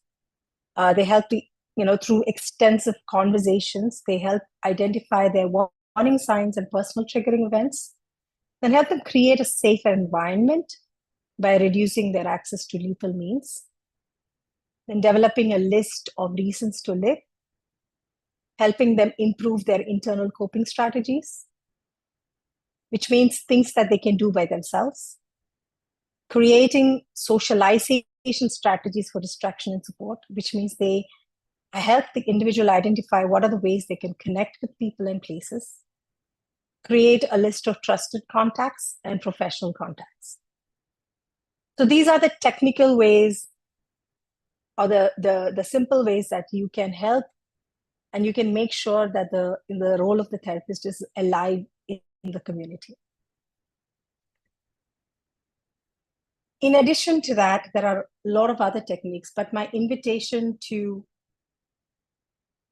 all of you who are listening is to have a conversation with your therapist to understand, do they know what is suicide? Do they know how to talk about suicide? Like the speaker before me said, ask them, have you got the QPR gatekeeper training? Do you know what are the interventions that are needed? And if you are talking to a therapist for the sake of a friend or a family member, make sure you ask these questions. At this point, I want to go back to the question of a mother who was concerned, how can she help her child? I think the question was to Harish. How to help her child, adolescent, I believe, who is struggling with suicidal ideation. My invitation to you is for you as a mother to take on that role as not as a therapist, but to understand, like Tariq said, do the QPR training, have that first conversation and help them build that trust and safety with you so that you can talk to them about going to a therapist. But most importantly, I would invite you as parents with children or adolescents who are struggling, please go for therapy yourself. Demonstrate to them the importance of taking therapy and the importance of talking to a counselor. If you were to go to a therapist and work with them, you will be able to, the therapist can help you help yourself, and also help your child. I want to wrap up my conversation at this point, and I want to invite questions, any questions that you may have to understand this role. But before that, I want to just quickly talk about the various mental health professionals that you might encounter in India. The most common mental health professionals are psychologists, psychiatrists, psychiatric social workers, and clinical psychologists. Now, the reason I want to bring up this conversation is psychiatrists are medical doctors who are specialized in treating mental illness, and they can diagnose and prescribe medication. However, psychologists cannot prescribe medications, and I would like this to be understood when you are talking to a counselor. Are you talking to somebody who is a psychologist or who is a psychiatrist? Psychiatric social workers, again, are not allowed to prescribe medications. Clinical psychologists are people who are trained to make the assessment and also train specific mental illnesses and and treat through talk therapy and other behavioral interventions. So given the fact that there isn't much time, I wanted to just create just an understanding and overview of the role of the therapist and the type of mental health professionals in India. With that, I am happy to take questions. Thank you. Thank you so much, Lynn.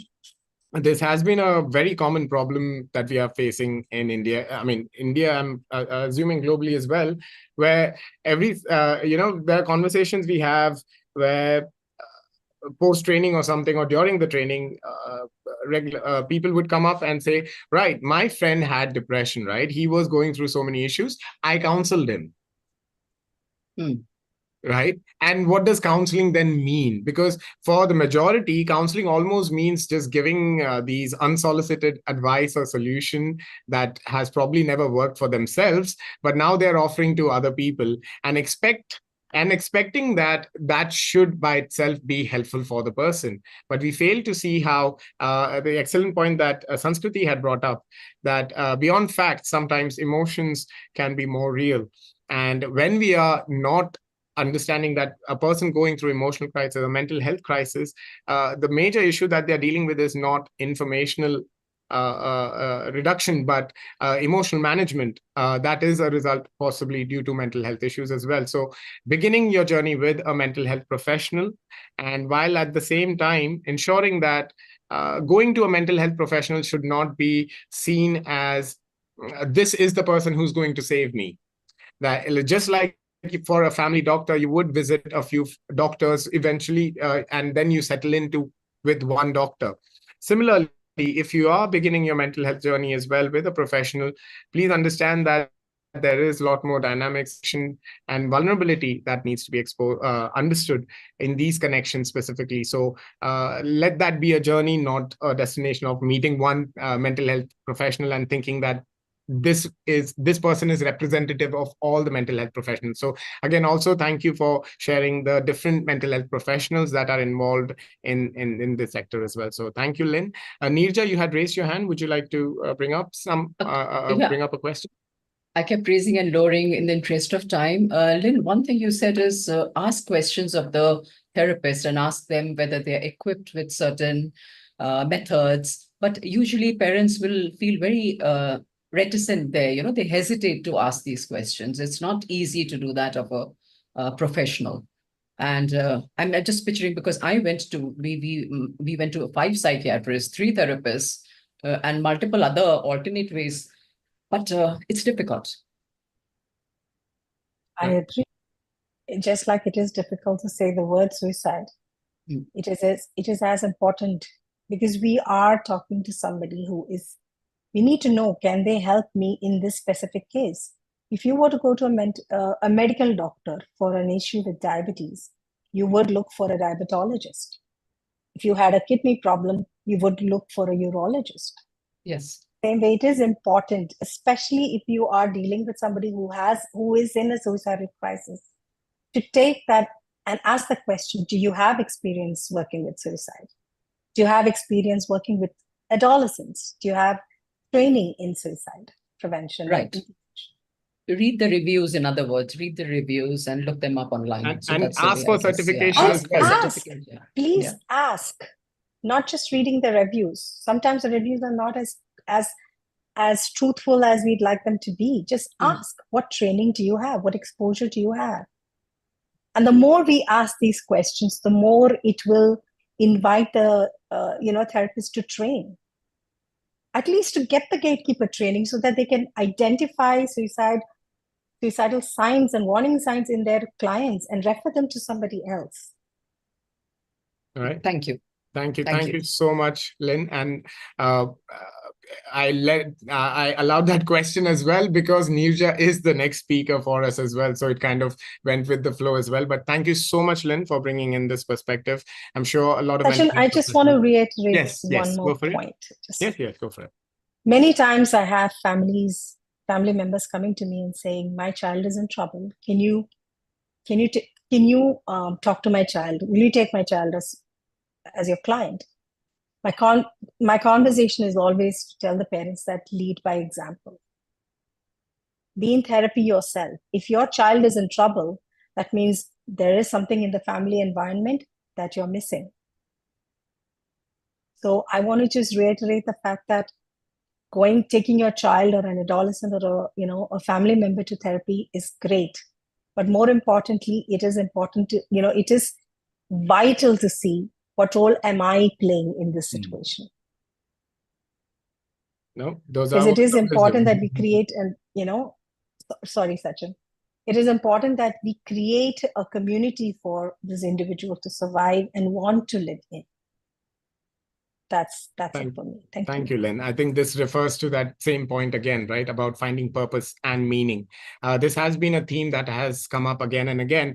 And this is where I would like to address WHO as well, where WHO has added spirituality as a component that is to be considered under mental health. And when we are talking about spirituality, it may not be as simple as having following a religion, but even like Sanskriti had mentioned, reading up on philosophy, there's so much wisdom out there for us to gain, to keep ourselves acquainted with. And many times it can be even atheistic philosophies, but still helpful. So improving the scope of our life, moving from just the day-to-day expressions and games, and having a more a larger overview of what it means to be alive in the first place as well. Very, very important aspects that we need to consider. So thank you so much, Lynn, for bringing up such a vital information. I would like to move on to Neerja. Neerja is again a fantastic speaker. In fact, Neerja is the current Vice President of the Global Speakers Federation for the year 24-25. Neerja here has joined us here today to provide a very, very unique perspective. As you can see from the presentation, she's going from grief to growth, and how it is to be navigating the stigma of reclaiming life, where you are a survivor of suicide loss. Sanskriti, in her previous presentation, shared with us how it is to be living with suicidal thoughts. But Neerja is bringing in her personal experience of having lost someone to suicide and the journey since then. It is extremely, extremely brave of you, Neerja. So thank you so much for taking this effort. Cannot be more thankful. And there are more such voices needed. We need to be changing the narrative and starting the conversation. I am truly humbled by your reach to this. Do take your time, and we are here. Thank you again. So please start. Thanks, Sachin. And as you are speaking, I've actually, there's a sting in my nose and my eyelids are getting a little hot, but I'm just deep breathing. And I want to acknowledge that what we are doing here today is something really exceptional, because we are hammering at the last bastion of stigmas. I think suicide is that stranglehold. And why it's so beautiful that I'm talking about Aksir today. She was a great one at claiming labels and getting after this sense of shame around certain social issues. In that sense, this is a perfect place to be honoring her memory. And I do want to share that her loss, Aksir, was my daughter, my 31-year-old. There's an extra layer of sadness in this loss because suicide is like that. It's not as easy as saying that you lost your child to COVID or you lost your child to cancer or something else. A suicide brings in another nuance altogether. And even though this happened in 2021, as a family, as a parent, I'm still struggling with it. And Aksir used to say that Indian parents treat their kids as extensions of themselves, and we don't understand individuation. Perhaps that's the reason, but so be it. It is a little surreal, everyone here on the call, to be talking about my daughter. Little would I have known who thinks of this when they welcome their baby the day they are born. This was in 1990 that she arrived in Srinagar at the height of the violence. In fact, her arrival was delayed by 1 day. She was to come on the 26th of January 1990, but there was a shootout outside an Air Force campus, and that led to so many casualties, just storming the military hospital there. And my gynecologist told me, yours is not an emergency, it's a planned cesarean. Can you wait for a day? And that's how Aksir was born on the 27th. Now, she had a background in law, BA LLB from the National Law School of India University, Bangalore, India's topmost law school. She had a master's in psychosocial clinical studies from Ambedkar University. She was advised by her therapist against going to Ambedkar University. I'm sorry if there are any, well, they have a psychosomatic approach, not a psychosomatic, sorry, I'm using the wrong word, perhaps. I'm forgetting that word, but there's a lot of excavation involved of your childhood. And with Aksir, there was already a lot of thinking happening, overthinking perhaps. Described somewhere, I read it as intellectual masturbation almost. So she was advised against going to this university, but Aksir was, well, a product of her times. And you tell her, go to A, she will go to B. She did end up in the Ambedkar University. And well, one thing led to another. She got into a state of depression. And see, this is who Aksir was. I'd like to tell her story because I don't want her memory to sink into the debris of the stigma around suicide. I'm very proud of her. And I don't want her to be, I don't want that last act to define Aksir's entire life. She was a phenomenal Kathak dancer. She was president of the student council at DPSR Kippuram. She was a Delhi state boxing champion. And she was, there she is, a graduation photograph. She also modeled in her free time. She was creative. She was a speaker, all of these things. And yet, there was a sense of not feeling enough in Aksir. You ask me where it came from, I have no clue. I don't know.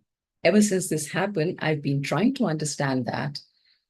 And that led me to what I do now, which is speak on generational diversity. I do believe that this generation difference that we see today is very, very different from those in the past.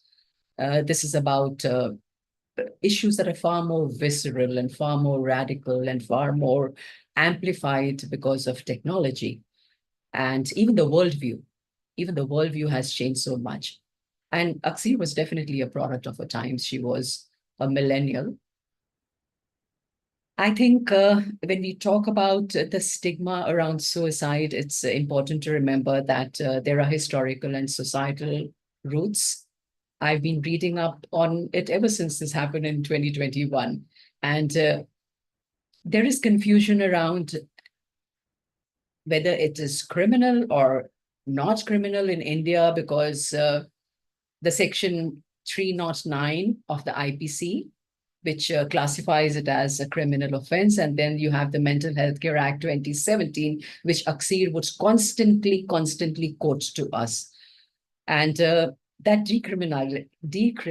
decriminalizes attempted suicide. But we talk on this platform, I've heard it said so often, the term committed suicide. I learned here and then I read on it, and now I tell people as gently as I can to use the word died by suicide, not committed, because once upon a time it was looked upon as a sin. Even today, when I met an astrologer after Aksir passed away, one of the things he told me was, do this puja, that fear that the manner in which she went is going to lead to some very unsavory paths ahead. The thing that I experienced as a suicide loss survivor was that when people came to condole, they really, really struggled, because I don't think we have a language around expressing condolences when something like this happens. And I've struggled since whenever somebody asks me, how many kids do you have? I don't know whether I should say I had two and I have one. I want to acknowledge Aksir, and I want to not pretend or not say ever that she did not exist. And I think her loss has made me kinder. It has made me more compassionate. And I've also learned along the way to practice self-compassion. This is something I heard from Renu, who's here on the call. And I consciously try and do that, because there is a lot of guilt, there's a lot of self-beating, a lot of these questions on what could we have done better. You play that last day over and over and over again in your mind. Now, Aksir used to call herself, she was a therapist, and maybe as a marketing, she called herself a celebrity psychologist, because she had some young film folks as her clients. A lot of young people do a lot of experimenting today. There's a gap, I think, between a certain, a section of psychologists who are older now, who speak to the younger clients as beta, bete, aise karo, or beti, that the young people perhaps find it difficult to identify with, doesn't resonate with them, and they're looking for someone younger who may understand the experiences better. So this myth that the family could have, sorry, I'll go back there. Aksir was addressing that gap, I believe. Now, Aksir was also an activist. That's Aksir. She would be out on the streets. She was one of the co-organizers of Slutwalk Bangalore. She did believe that the best way to apply her education was to get real, not get into a corporate work, but get into public policy, bring rule of law to the villages, or be out on the roads challenging injustices. So that was Aksir. And I do believe that a youth quake is coming at us. And I see a lot of young people today struggle with the self-imposed pressure sometimes, with the existential angst sometimes, with a sense of futility, because there's so much of doom scrolling. There's so much of the polycrisis that they see around them. Perhaps there's an exhaustion, a feeling of just being so overwhelmed, and having done that, been there so early and so fast, that they might begin to feel jaded. I can't really say what exactly happened with Aksir. I very often get this question, what happened? I really don't know what happened. There were multiple factors perhaps. But ever since I've learned about the myths around this, and I think it's a myth that the family could have prevented it, or that there was a traumatic event, the family tried everything, you name it, everything. Psychiatry, psychology, therapy, all kinds of things. Her guru danced at the Brahma's temple for her Kathak guru. And this thing that there was one particular traumatic event. There wasn't one particular traumatic event. One of the biggest help I got was from a friend who said, Nirja, sometimes there are no answers. So just accept. And I think with a lot of young people today, there is extreme ambition. There's such a value that we place on self-sufficiency. And in relationships, perhaps a lack of respectful closure, peer pressure of the social media, extremely powerful. And I believe that today, young people, their personal longing, their desire to be themselves completely, and Aksir was that person. They're not able to perhaps adapt to the collective belonging that they also need, an ability to fit in with the society. It's been very isolating, and I have proactively reached out to prevent that happening, because we've been told, I was told by someone that Aksir, it was a choice, Aksir wanted to go. It's all right, Chachi, she wanted to go.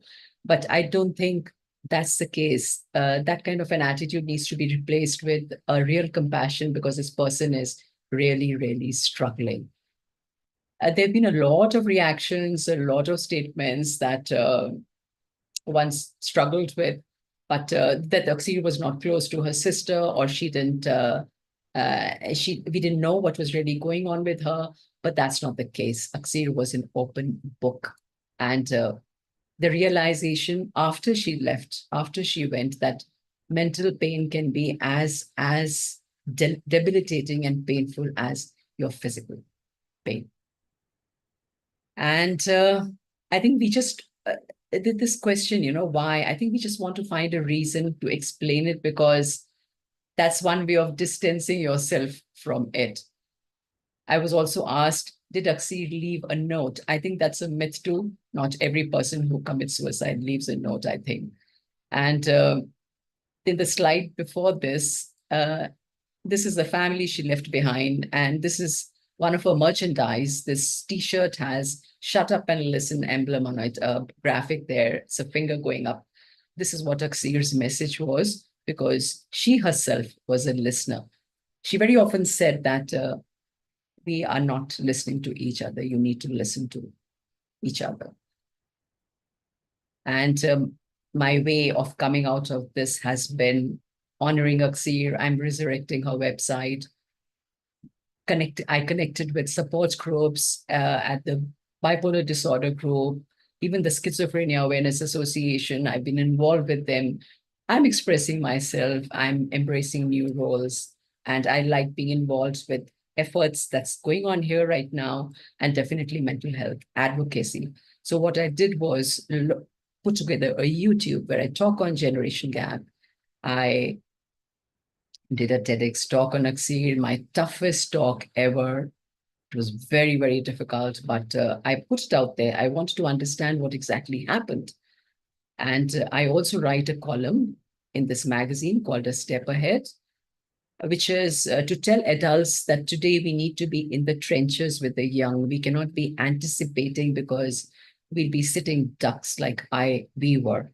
So anticipate what is coming at us. And I ended up writing all these books on generational diversity. And today, as Sachin shared with you all, I am the Vice President of the Global Speakers Federation. And I think we need a new script today around suicide and around generational wellness too. That's a bleeding heart. Aksir's therapist suggested that we plant the bleeding heart for her. And I do that everywhere. My friends do it for Aksir. And I think Connect Hut is lighting a spark there with this conversation. My wish is that it turns into a roaring fire soon. Thank you very much for your time and your patience. I'm just short of 50 minutes, I think. Thank you. Thank you, Sachin. So much, Nirja. And I think for a roar as well, one of the first things we are having to do is shut up and listen. And so thank you so much for being so brave and bringing this part of the story that not a lot of people actually speak through. And I think it cuts through the myths about suicide, about all the strength and weakness. I mean, what not? So I hope today's talk by you will go a long way in bringing up this conversation and this problem out in the open so that more and more people can get the help they deserve. Thank you again, Neerja. I would move on from the question, but if anyone does have questions for Neerja as well, do share in the chat and we will be getting back to you. However, I would now move on to the next speaker. Thank you again, Neerja. I will move on to the next speaker, Major General Neeraj Bali. Sir has been in fact been part of our last symposium as well, and we had some tremendous insights from him. And today again he's here, and again talking about this unspoken part, right, where suicides, the issue of mental health issues and suicides among the armed forces. So to introduce him, Major General Neeraj Bali is a Sena Medal winner, is an Indian Army veteran who served for over 4 decades. He's the author of the best-selling book, The Winning Culture, Lessons from the Indian Army to Transform Your Business. He's also the director of Gyan Chakra Think Tank, a forum for geopolitical and security matters sponsored by the Army. He has also taught at the Army War College, the Infantry School, and the Defense Services Staff College. And he's also an acclaimed TEDx speaker. And today his topic would be the war within, suicide prevention in the armed forces. Major General Neeraj Bali, welcome again to the space. And I would love to hear your insights as usual. And please take it ahead. Thank you, Sachin. After Neerja's talk, I feel so inadequate in saying what I'm about to say. I don't want to be flippant, but it's almost like going from sublime to ridiculous, because what a person has gone through individually like that and is able to internalize and able to explain to all of us is far greater than the experience of people like me who've merely handled troops in battlefield and seen what goes on. But I will still share what I know. But thank you, Neerja, for this really your amazing courage. When I met you yesterday on the coordinating call, I had no clue what I was in for today. So I'm glad I'm here. A lot of time we believe that one of the main stress reasons for adults could be occupational, could be what happens in the workplace, because that is where we spend the bulk of our time. Now, I'm going to speak to you as an Indian Army veteran. I served for 40 years and 4 months. And whatever I'm saying is applicable to Indian Army, not to all the armed forces, not to the paramilitary forces, not to police.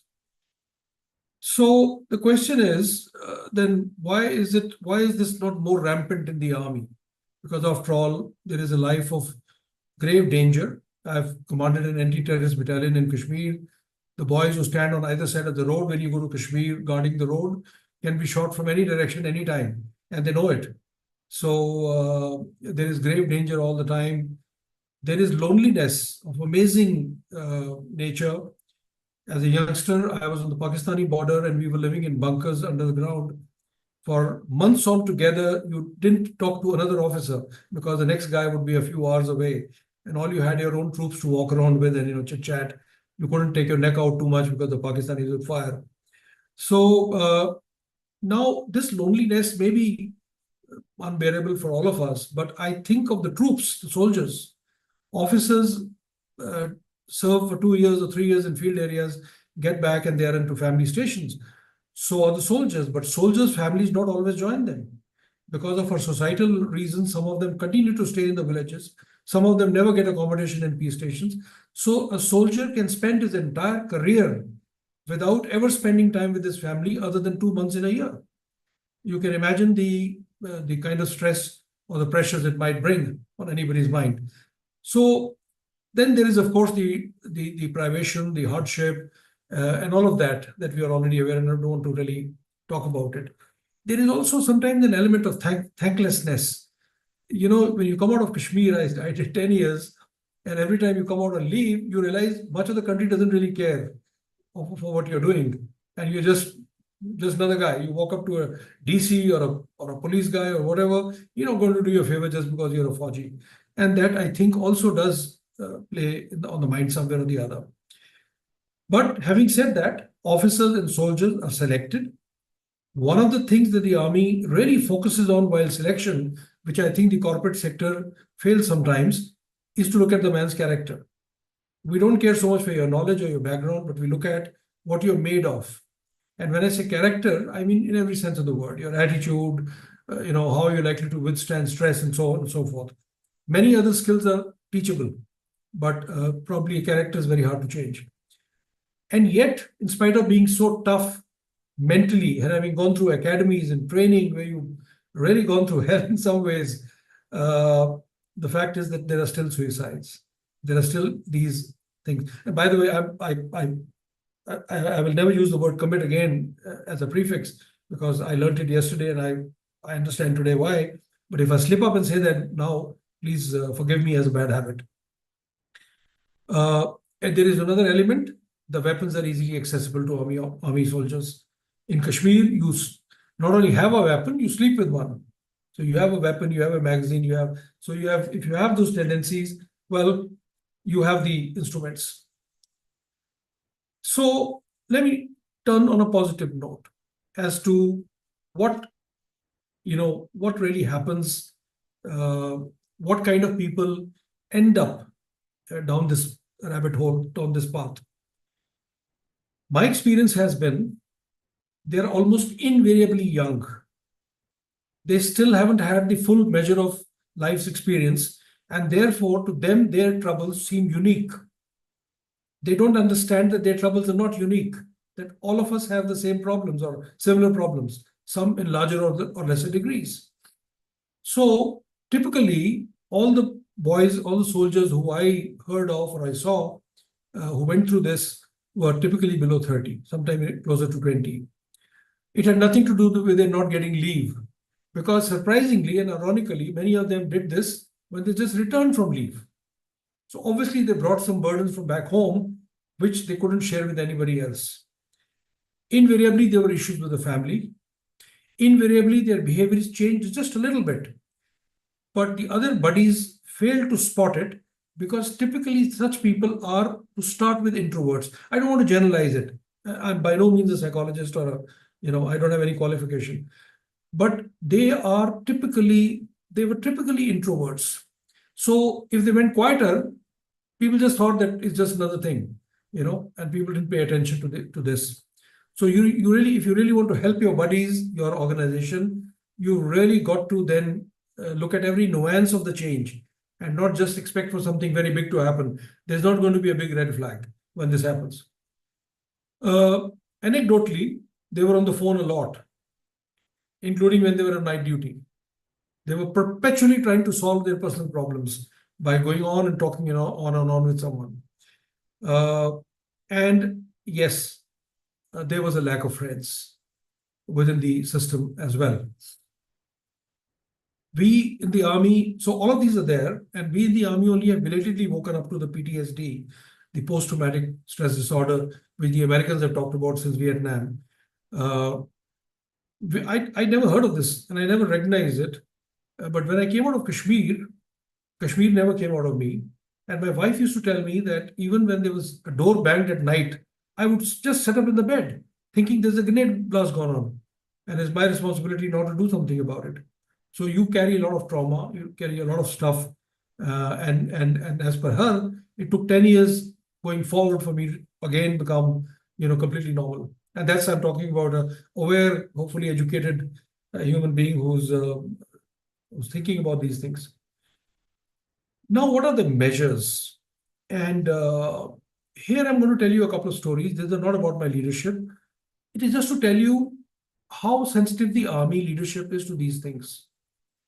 The first thing is the army has a culture of being relational to each other. It is not transactional, unlike the corporate sector. People relate to each other and remain in touch for the rest of their lives. I've been retired 8 years, and officers just keep dropping in, the ones who served with me in, say, 1978, 79, to come and stay here. And this goes on with everyone.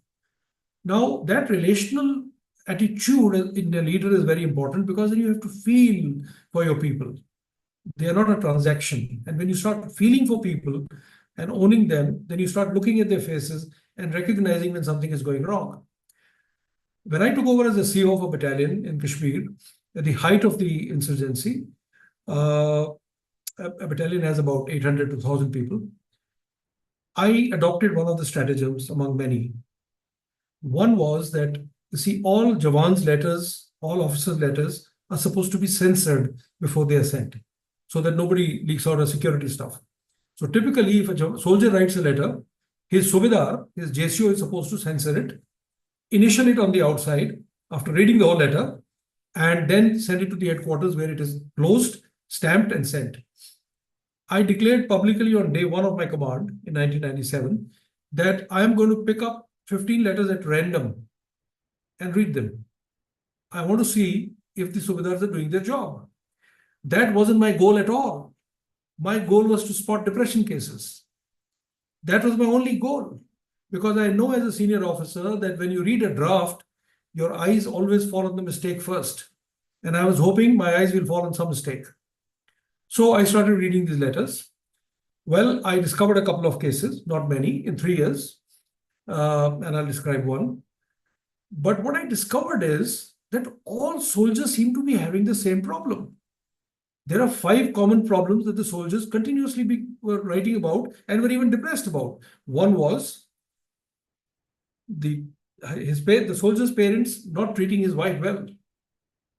So he would write to the parents and plead with them and tell them, look, she's like a daughter and this and that, and I'm here in Kashmir, don't do this. Second was the daughter not pulling on well on the other side. So he would write to his wife the same day and again plead and say, please, come on, they're like your parents, and so on and so forth. This is playing on the mind of a guy who's fighting terrorists. The third was disputes relating to property, and small property, किसी ने मेरा पानी काट दिया, something like that, that sort of stuff. The fourth was, surprisingly, younger brother going astray, drinking, going astray, not getting a job.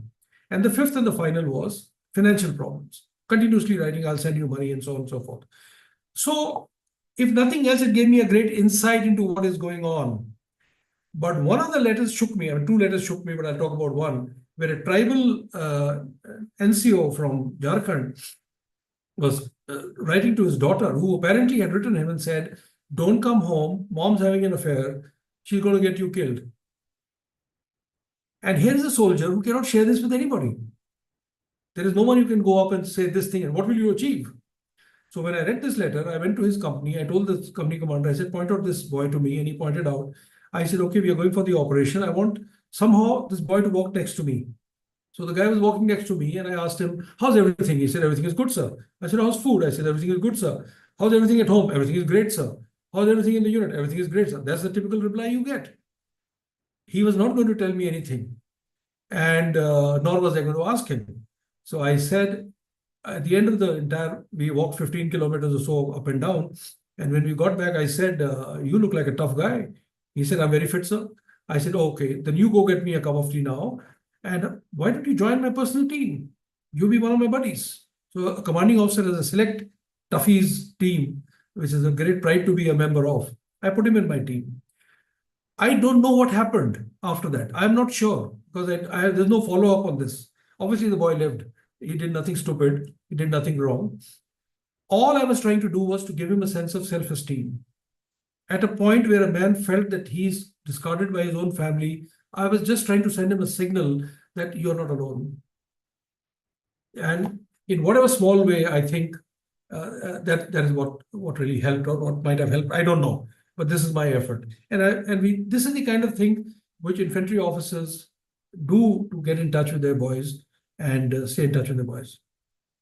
All right. So what are the measures that the army is taken or is taking? The first thing, as I said, and it's very significant, is the army has a culture of relating to each other. And I would recommend that all the people who are leaders here should take a little leaf out of that book and say, all right, we all have to make profits, we all have to win, but it can also be done by treating people like family members. I've been CEO of 2 companies. And I'm amazed when I see CEO after CEO, mount the pulpit and say, "You are my family. We are a family. We are a so-and-so family. Come to me." And nobody comes to you because you're not behaving like a family. Just saying these words is not enough. Okay, words are cheap. Action is very important. I think I don't know whether Lynn said this or Nirja said this, and it was music to my ears. Leadership is all by example. It's not words. Words anybody could say. So the first thing is try to create a culture. Second, try to create a culture of listening. Now, lots of people have this myth that army is very simple because you pass orders and you get on. Yes, we don't take votes, but we pass orders after sensing the pulse of the people. And we do that by listening actively. Officers are shoulder to shoulder with men all the time. As a commanding officer, I've taken part in 100% operations, and of course my company commanders. So, for example, the British left us a very good legacy. When we have a community meal with the troops called Bada Khana, if a soldier gets drunk, not terribly drunk, but drunk enough to start telling the company commander some home truths, you know what the orders are? The orders are to listen to him because he's found the courage to tell you the truth and not to discard it. So there has to be a culture of listening. Do not go on the manner of the people, but listen to the content. He's doing you a great favor by giving you a feedback. The second is the army has this buddy system where you are in pairs. The hope is that you will be close enough then for, you talk to each other about your personal problems. You'll share everything. You're supposed to be together everywhere. Of course, the army has taken more formal measures now. An advisory has gone out in 2023, which says that officers and religious teachers should be taught and trained to deal with problems of depression and mental health. Sure, they're not going to be doctors, but we are a religious society. Our troops do believe in religion very deeply, and religious teachers do and can play a very important role, hopefully, without radicalizing them. The army has also taken on some civilian organizations like Disha Kiran to do psychometric assessments of people's mental state. And though it's a million-strong army, it's a million-plus army. So I don't know how far those efforts have gone and how deep they have gone, but I think there is at least an awareness. There are special courses now for religious teachers, not just to do mantras and japs, but also to learn about helping people with any mental issues. I think it's called Mansik Sahayata. Oh no, that's the name of the helpline. There's a helpline in the army called Mansik Sahayata, just as in the British Army, there's a helpline called Samaritans, and there's another one in the US Army, and so on and so forth. So all of this is there. Now I'm going to wrap up this with a couple of personal views on the subject, which have been said by others. So I'm not really coming out with rocket science. While I was preparing for this, thinking about this, and I was flying down from somewhere, and I was reading a book called The Death of American Virtue by Ken Gromley, which is a book about the troubles Bill Clinton had with a special prosecutor called Starr. There is a chapter on suicide by the deputy White House counselor, Vince Foster. Vince Foster was 48. He was handsome. He was at the pinnacle of his legal career. He had been picked up from Little Rock, Arkansas by the Clintons because he was their lawyer. And not only lawyer, he was their best friend. He was so close to them that a lot of people wrongly assumed that he's having an affair with Mrs. Clinton, which was completely wrong. And then Clintons picked him up and brought him to Washington. He was very reluctant because he didn't like to be in public space, but they brought him. 6 months later, he died of suicide. A great mystery. And like Nirja said, no note. Nothing to indicate at all as to what happened. He had his meal. He not only had his meal, which was served by his assistant, who also put some chocolates on the plate and said, "You like chocolates?" So he didn't have the chocolates. He said, "I have the meal. Why don't you enjoy the chocolates?" He just laughed it off and wore his coat, and he went to a park where he died. After that, people ransacked his office to check as to what could have been the reason. He was happily married. He had a wonderful wife. Everything was going very well. He was close to the most powerful man in the world. And they could find nothing, which led to a lot of conspiracies. If you read about it, you'll see. However, when they opened his briefcase, in the end, a few stickies fell out. And those stickies, he had been scribbling what was troubling him. One of the things that was troubling him, not the main thing, was 2 articles in the Wall Street Journal, which had really lammed him. Who is Vince Foster? And they had said stuff about him, which he, as a sensitive human being, found it unpalatable. The perspective he didn't have, which most of us also don't have, is that we are not the center of the universe. Even if Wall Street Journal writes about you, the whole world is not reading it. Not everybody reads it. Not everybody believes it. But the moment we believe that we are the center of the universe in a way that everyone's going to, then say, look, Vince Foster, this is what they wrote about him. He's a terrible guy. And similarly, there was some investigation within the White House about some travel bills and travel allowances. It was not directed at him, but he came into a lot of public spotlight and it was weighing on him. He did become depressed. Bill Clinton did spot it. He did one day call him up and said, what are you doing this evening? Why don't you drop in here? We're going to watch a movie together. And he said, no, Bill, not today. And after a few days, this happened. So what's the point of all this? The point I'm making is it's a lot about early identification. Because every suicide is a grave tragedy. It's ironically a mystery to start with, but in the end, for all of us, it becomes a revelation. The trick is to focus on that revelation early in life of living human beings. I fully agree, and after listening to Nija's story, I have no doubt that it's not an easy thing. But we are not here because if it was easy, we wouldn't be here. The second is, obviously, we need to reduce the stigma. I don't know whether the army has done it very well because we have the most, macho kind of a thing going on. But I think we need to reduce the stigma about this. I fully agree that, people should be encouraged to speak about their issues. The third is, of course, the support system. I may be speaking like a broken record, but support system is a key. Support system, a culture of support system to start with in the family, of course, is very important, which Lynn also spoke about. She talked about leading by example of within your organization, and gradually with the efforts of the Connect Health organization like this within the whole society. Last 2 points. Now, I'm a grandfather, so I think I have a little right to talk about raising children. I think one of the things that we must do, parents must do, is when we raise our children, much as we love them and pamper them and do all of that, we've got to somehow make them understand that life is going to be difficult. I think this assumption that life will somehow sort itself out and your life is going to be smooth and somehow you can, life cannot be cured. Life has to be managed every single day. So I think if somehow we can pass that lesson on to our children, that life is always going to be difficult. You will always have problems. You'll always have trouble. And the other flip side of that is you're never going to be alone. You always will have someone. I think those would be the social connections and thoughtfulness could be great buffers. Lastly, this may be unrelated, but I will say this. There is a World Happiness Report. I first heard about it on Fareed Zakaria's GPS show. I saw the 2024 report after what he mentioned because there was something very curious about it. The top 9 or 10 countries in the world which are considered happy are all the Scandinavian and countries of that region. They also include Costa Rica, by the way, for some reason. US, which should rightfully be there on top with all its wealth, is at number 24. UK is 21.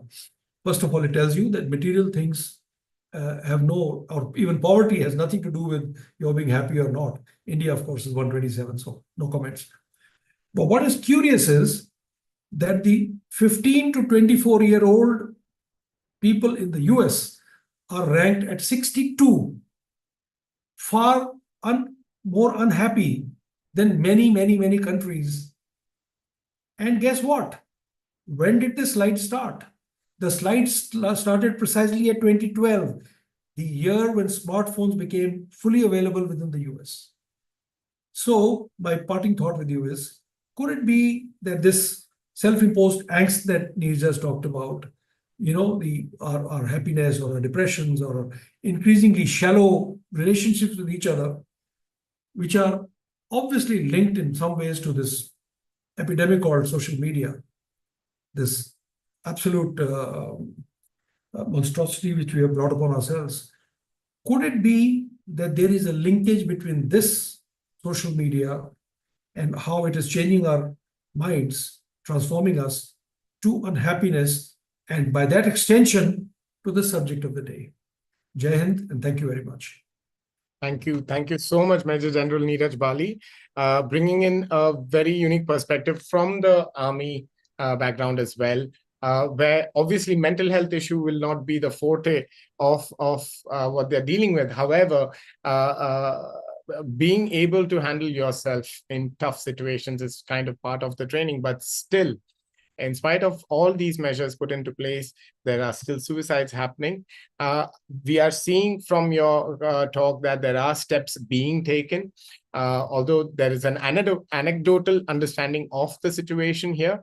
We hope that the Army continues to pay attention to this growing problem. You did bring up some social precipitating factors that happen before suicides do take place, but we are also hoping the Army is able to have a larger conversation on this topic, which moves beyond relationship, family, and other social issues that a person, financial issues that a person may go through, and be able to see what exactly has mental health or emotional health also got to do with it. So thank you so much for bringing in that perspective, Major General Neeraj Bali. Unfortunately, again, like I said, we do not have time for questions, but thank you so much for taking the space. And I would like to move on to the last speaker of the day. Unfortunately, Anju Feroidam, who was supposed to be the last speaker of the day, who was going to bring up the unique crisis that is being faced by the northeastern states of India. She herself, based out of Manipur, was supposed to be talking to us about this unique perspective, how we are aware of the challenges being faced by the states.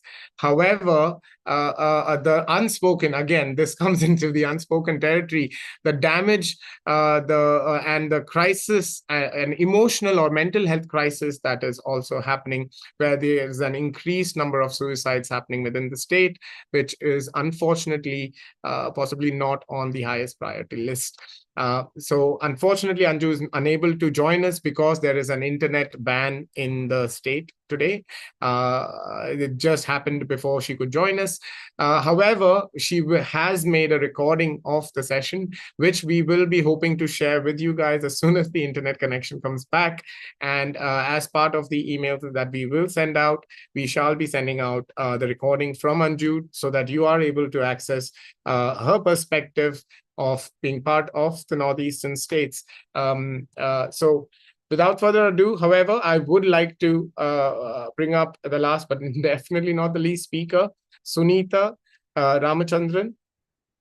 Now, Sunita is obviously a very special person for me as well, because she's also the co-founder with me with Ankahi Suicide Prevention Helpline. And today, she's here to speak about the power of listening.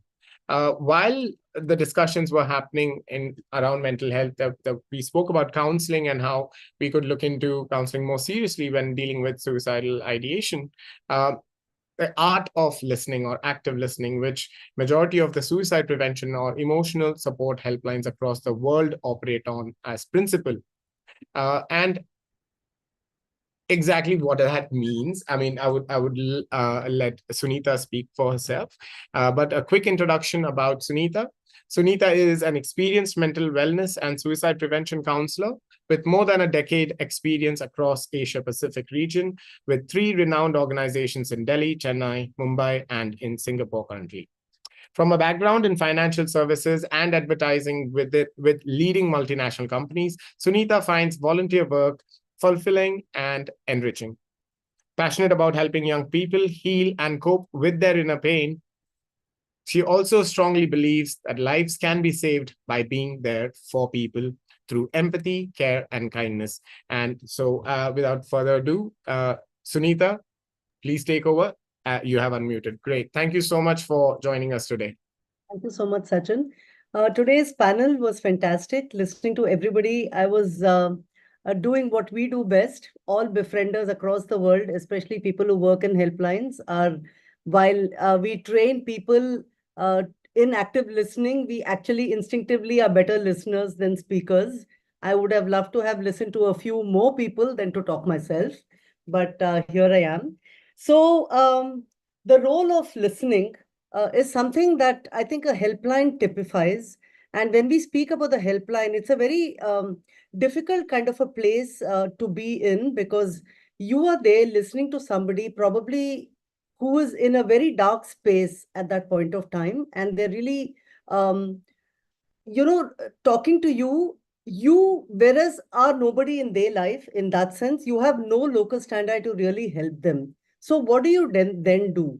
So the kind of people who call are not always suicidal. People who call could just be struggling with something, could even just be that their day didn't go well and they felt more comfortable to just call a helpline and talk to a helpline. So it doesn't mean that people who call helplines have no friends. They probably have a very full life we do not know. That's the thing about a helpline, we do not know, and we stay with the call in the moment with them. So just briefly talking about someone who may be suicidal, as I said, not every person who calls is suicidal. In that moment, somebody who's suicidal and who decides to call a helpline, it's a very important kind of a decision that they have made. In the time when they're really struggling to live, because they're finding the pain of living to be too high, the only thing which is probably stopping them is a fear of dying, a fear of taking that one step which is going to end everything. There was beautiful poetry shared today and a lot of lived experience which was shared here today.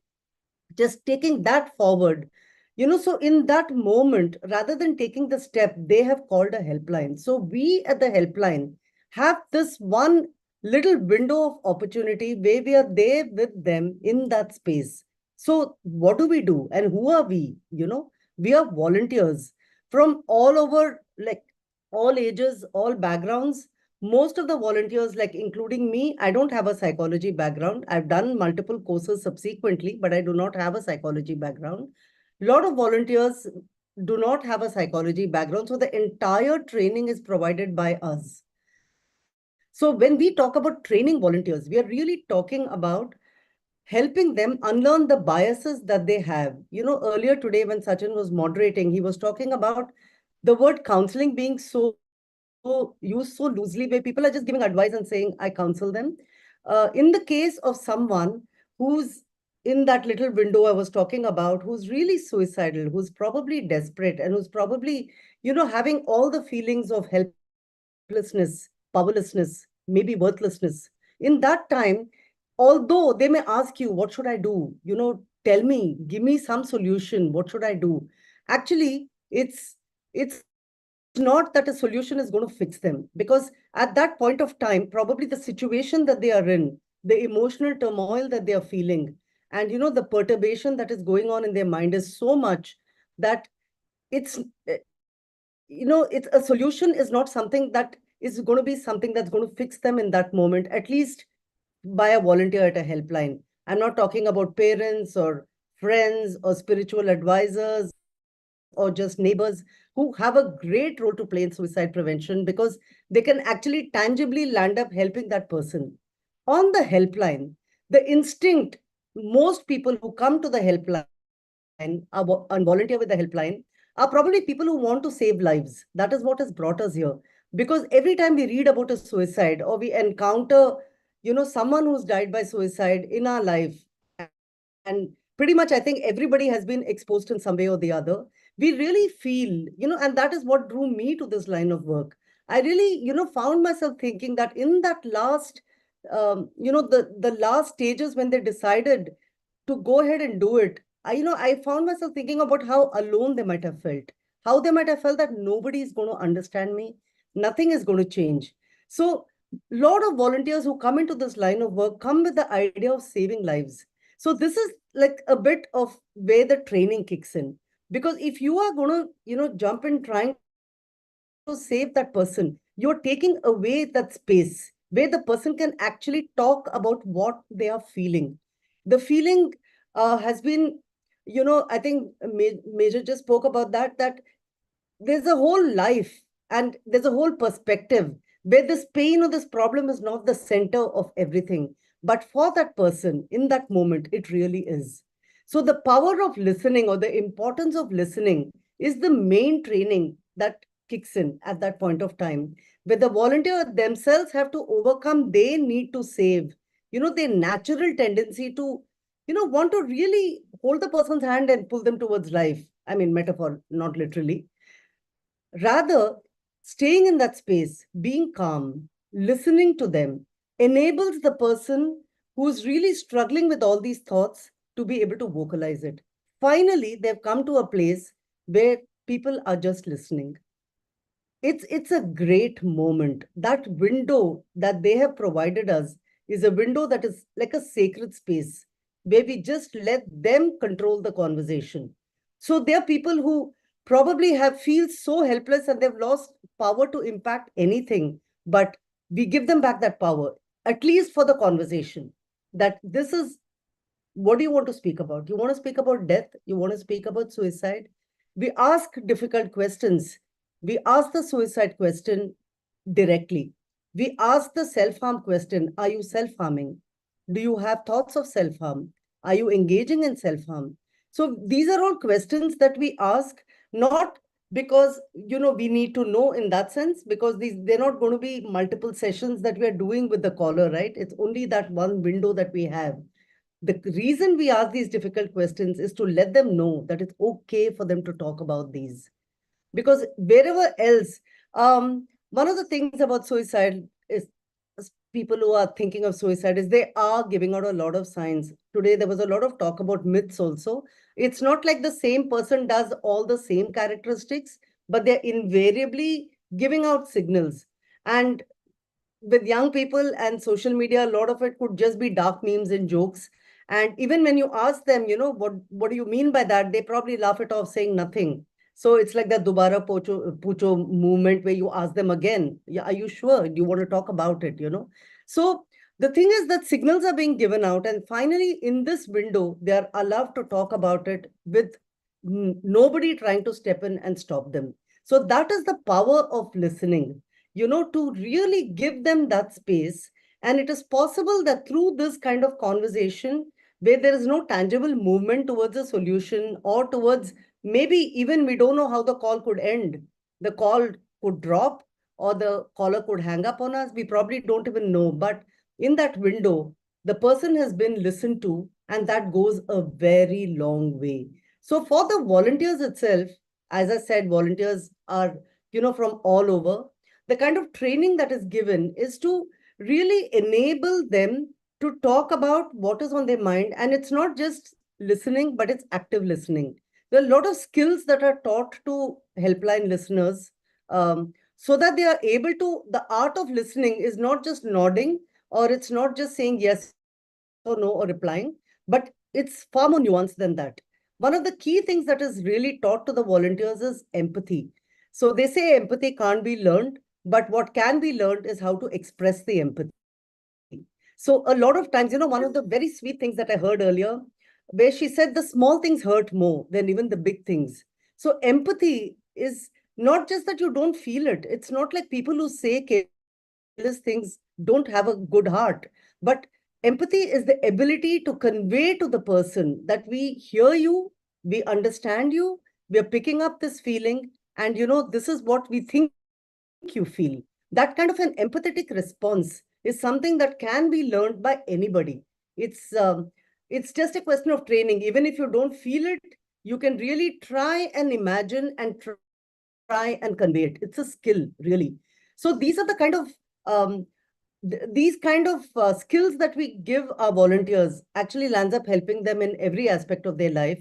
So at the helpline, I would say some of the most satisfying moments are when there's a silence after a long sharing, and then sometimes it doesn't happen every time. The caller just says, nothing has changed, but I'm just feeling so relaxed now. I'm feeling better now. I'm not saying that that's going to happen on every call. that's the other part of the training, where the volunteers are trained not to expect a resolution. It's very difficult work because you want to know at the end of it that things are better. You may never come to know. That's your need. It's not the need of the caller. The caller is grappling with so many things that they're going through. So your part is to listen, and to listen effectively. So yes, Sachin, I hope I'm well within the time. And I think this is really what I wanted to cover. We have so many thrilling instances where, because of confidentiality, we cannot share exact instances. But I can share one or two with every detail changed about it, where people have actually written back years later to us saying, there was one, again, all details changed for purposes of confidentiality, but they've actually written back years later saying, in that moment, I held on because of this call that, or this email that, I had with you all. And today I'm in a better place. It doesn't always happen. We don't look for that kind of validation, because that's not the role of a helpline. The role of a crisis helpline is to be there for a person so they can talk freely about everything that they are going through without being judged, with being assured confidentiality. Yes, that's it. Thank you so much, Sunita. I guess when we talk about suicide prevention helplines, for a lot of people, this is in fact news that does such a thing even exist. But we have had suicide prevention and helplines in India for over 30 years. But this also tells us how prevalent the stigma is. I mean, the problem of suicide has increased, has been on the rise, but so has the stigma that has kept the knowledge or awareness about it at a limited scale, right? So I would like to just talk a little bit about the stigma from my own. So when I've been doing this across different cities and different time frames, like not continuously, but when I try to speak to my friends about the helpline and just tell them that, this is a resource, maybe you want to share it with your children, to share at the school or in their colleges. And a lot of times the reaction is really, there's nothing wrong. They don't need it. My children are fine. We are there for them. The thing is that it's never about blame. It's never that you were not enough for your children, that they needed some other resource. It's not, and even there is no element of blame, because it's a very nuanced thing that a person is going through. At that point, they need all the support they can get. The same parents who had told me this couple of years back came back to me to say that, this, I don't know if many of you may remember, but there was this whole blue whale challenge going on at that time, when kids were being incited to do really dangerous things. There was a kid who actually lost his life with that in the school. So they came back and said, we just poo-pooed you at that point, but now we realize that it's such an important thing. So Sachin is absolutely right. Even the presence of such helplines is not very widely known. And we have been busy trying to set up this helpline, Ankahi helpline. It's been an uphill task. Even to get the kind of, the kind of roadblocks we face for just doing something like this, which is not a revenue generator, and we are putting in our own money to do it, but it's so difficult because nobody understands this. Whoever we go to does not understand what we do. So, and as he says, there have been helplines for over 30 years in India, but it's very difficult because there is not enough knowledge, and I think a lot of it is also to do with like whatever government funding and acceptance in society, and then it should be so mainstream that everybody knows about it. We have a long way to go for that stigma to go. So the only thing I would like to leave the message of is, I learned the hard way that just because of a reaction of a few people, I may be held back and did not speak very openly about my work.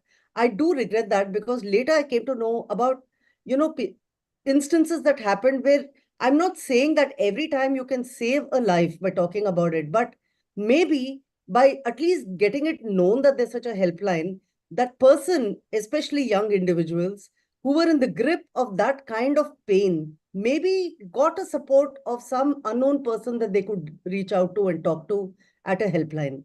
So we should start the conversations and we should change the narrative. That's the only way stigmas are going to change. I hijacked your point, Sachin. Sorry. No. It was your point. I was trying to just bring out more. But thank you so much, Sunita. Again, a perspective from how, suicide is considered to be the most preventable form of death. But when we hear just this statement that it is the most preventable form of death, many a times we may oversimplify this by thinking that, all right, see, I told you, it's just the person's problem, right? They should just stop thinking it.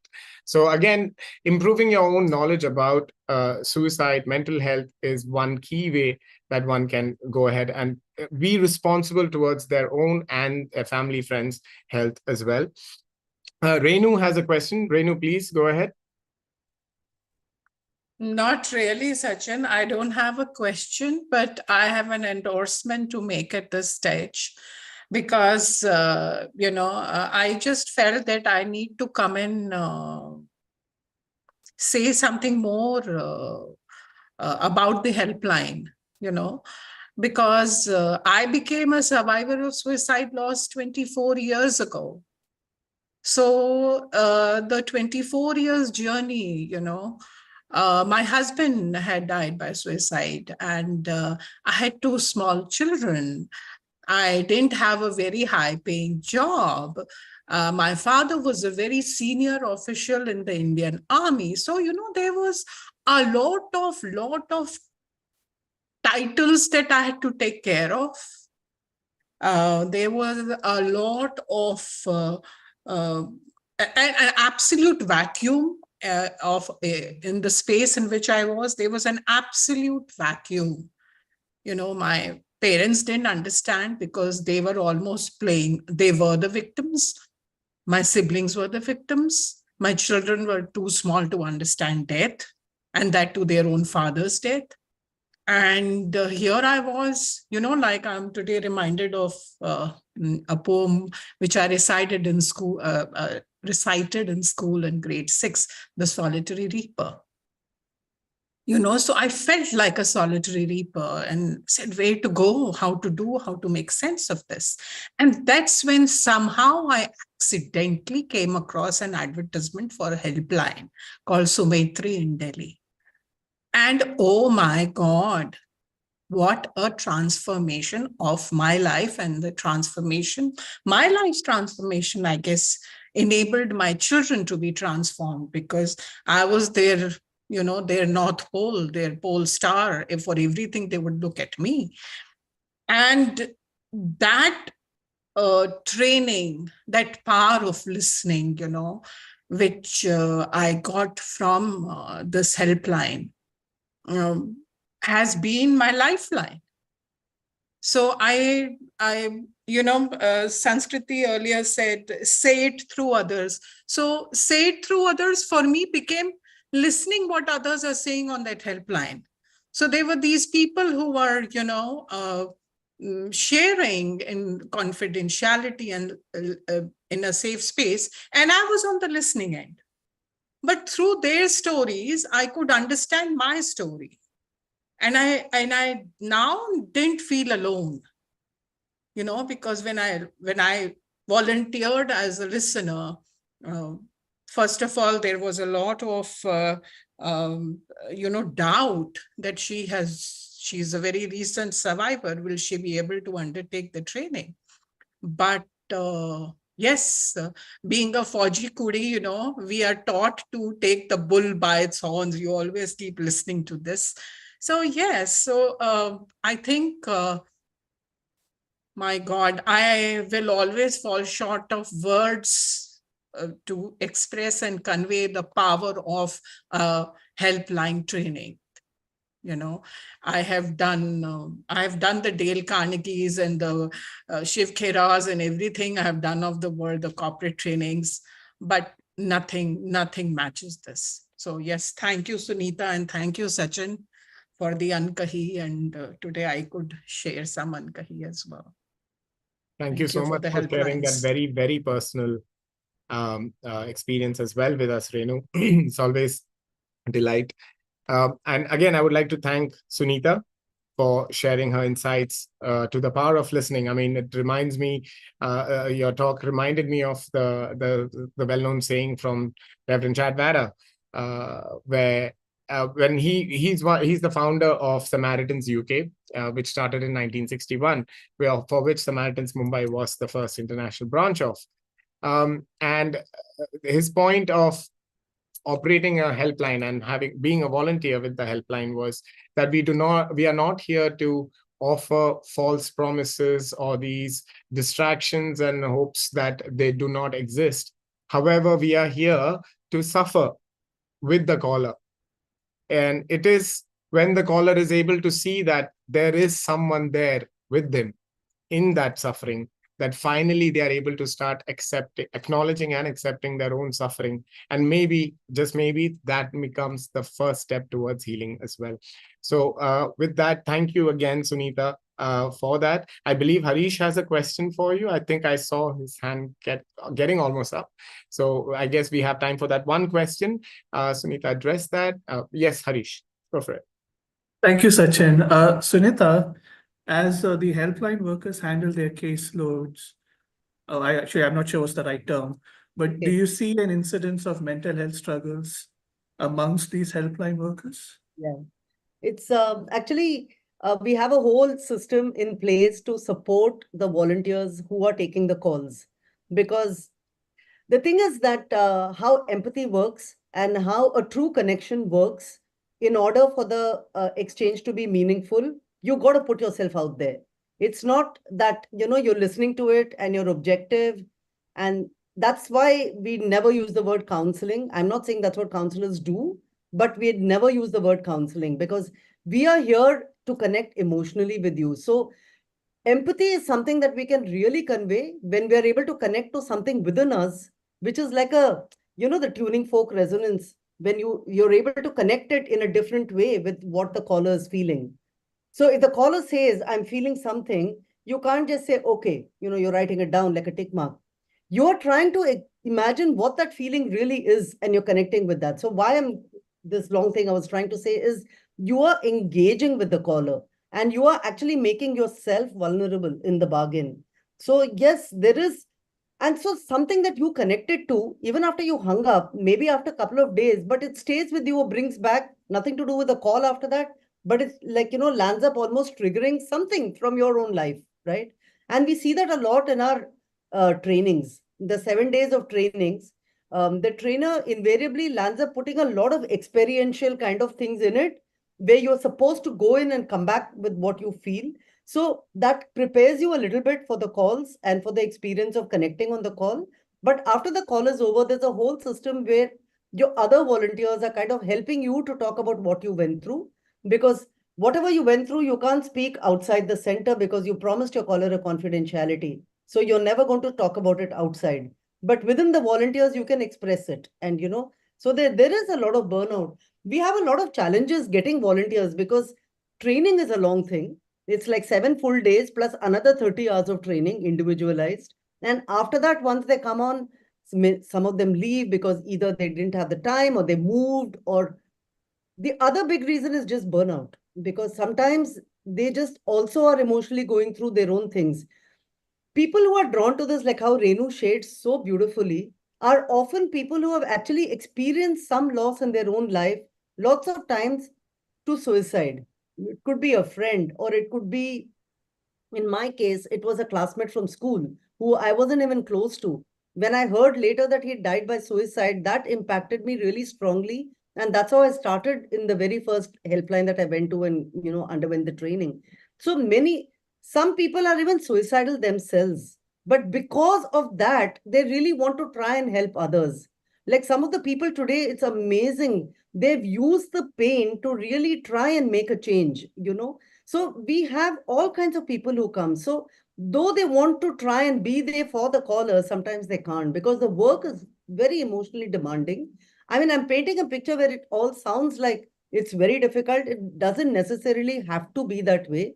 But just like how every person's feelings and reactions to something is different and nuanced, we can't generalize. Everybody's different. Like I've been able to do this work for over 11 years and Sachin for longer. And we have volunteers. I actually at Singapore met a volunteer who'd been doing it for 42 years. 42 years he's been volunteering. So it is possible that volunteers stick on. It's possible that volunteers burn out and flame out. But we really try to take good care of them so that, to help them to process it, whatever it is that we end up getting through. Yeah. But yeah. I would just like to add a bit more. I mean, it's essentially the same point, that being an organization that represents listening, it would be quite hypocritical of us if we don't practice it ourselves as well. So that is where Sunita's point of we do have offloading practically after almost every call. This is to ensure that the volunteer is not going to be taking any dysphoria with them once their shift is over. And even after that, if they still feel that there are things that they need to talk through or process, they still have got complete access to the center. In fact, they can even be callers and use the helpline just like anybody else as well. And other than the training, we also have a strict selection criteria that doesn't just allow absolutely anyone without, I mean, the person is provided training. So we do believe that absolutely anyone can be trained to be a listener or someone who can provide emotional support. But in cases with emotional crises that we tend to deal with quite a bit, we also have to factor in that for a lot of us, that from theory to action can be a longer step. So we may not be able to choose everyone. So only those who are able to join the process, who are able to understand the values, principles that we bring in, the meta behind it, and are able to align with it, are the ones that tend to be chosen as well. So there's a lot more complexities involved in that too. But thank you, Harish, for the question. And Sachin, I want to just interject for my one last suggestion to you. And there is one bit that I want you and Sunita to bust right now in this moment, is that we don't offer solutions on the helpline. Yeah. So please talk about it. We do not offer solutions because exactly. The thing is that, as I said, we really have no locus standi in the caller's life. But very often it happens that, like when we do our training, especially, or when we do outreaches where we talk to people to explain the importance of listening, which is not solution based, but actually listening, is that, they say, no, but I want advice. So we ask them this very often. Have you, like, who else gives you advice? Then comes the long list, especially for young people, parents, teachers, neighbors, everybody. And so then we ask them, how do you feel when you get that advice? Pretty rebellious, more or less, enough that they don't want to go talk to them. So everyone thinks that they do want a solution, but the solution is something, at least in a helpline context, it has to come from within themselves. So the principle of this listening lies that everybody has the power to resolve their life or not, but we can't resolve it for them. But if we give them the support long enough, they're able to get in touch with that inner strength that helps them to perhaps either find a solution or at least be able to cope with it better, or at least be able to, just be in there, hang in there. And as, Sanskriti had said it, it's like you're able to realize that no matter what pits you've reached, after a point of time, you can be okay, at least for some time, So the whole idea of listening in such a way is to help them feel supported. And that kind of a support that comes from caring goes a very, very long way. And this research has shown that unequivocally, really, that just knowing that you call a helpline and somebody cared enough to pick up your call and talk to you can often just stave off the suicide. I'm not going to say forever, because there's another myth that somebody who tries once will always try, or somebody who's tried once will never try. People are more nuanced than all of that. But research definitely shows that one big, very important thing in suicide prevention is the care that you convey. Now, care is very different from power.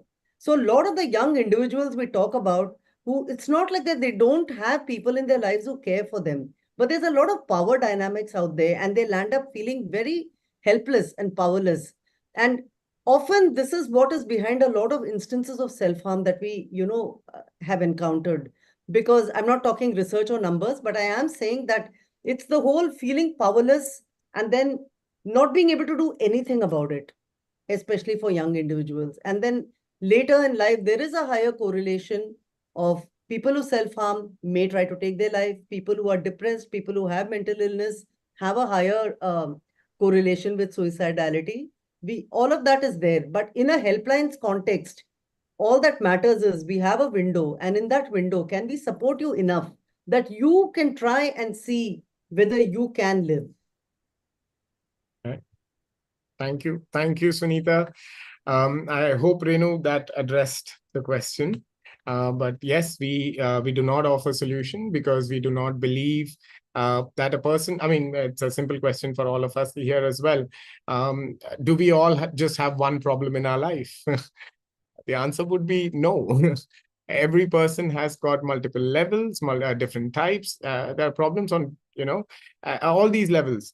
And we somehow have the audacity, I would like to add here, thinking that the person who's going through a problem, let's say for 2 years now, and they have spoken to us for what, 10 minutes, half an hour, somehow that has given us the perspective, context, knowledge, information, not just about what the person is facing, but also about the person's own resources, the person's own support system. What are the other challenges that may come in the way?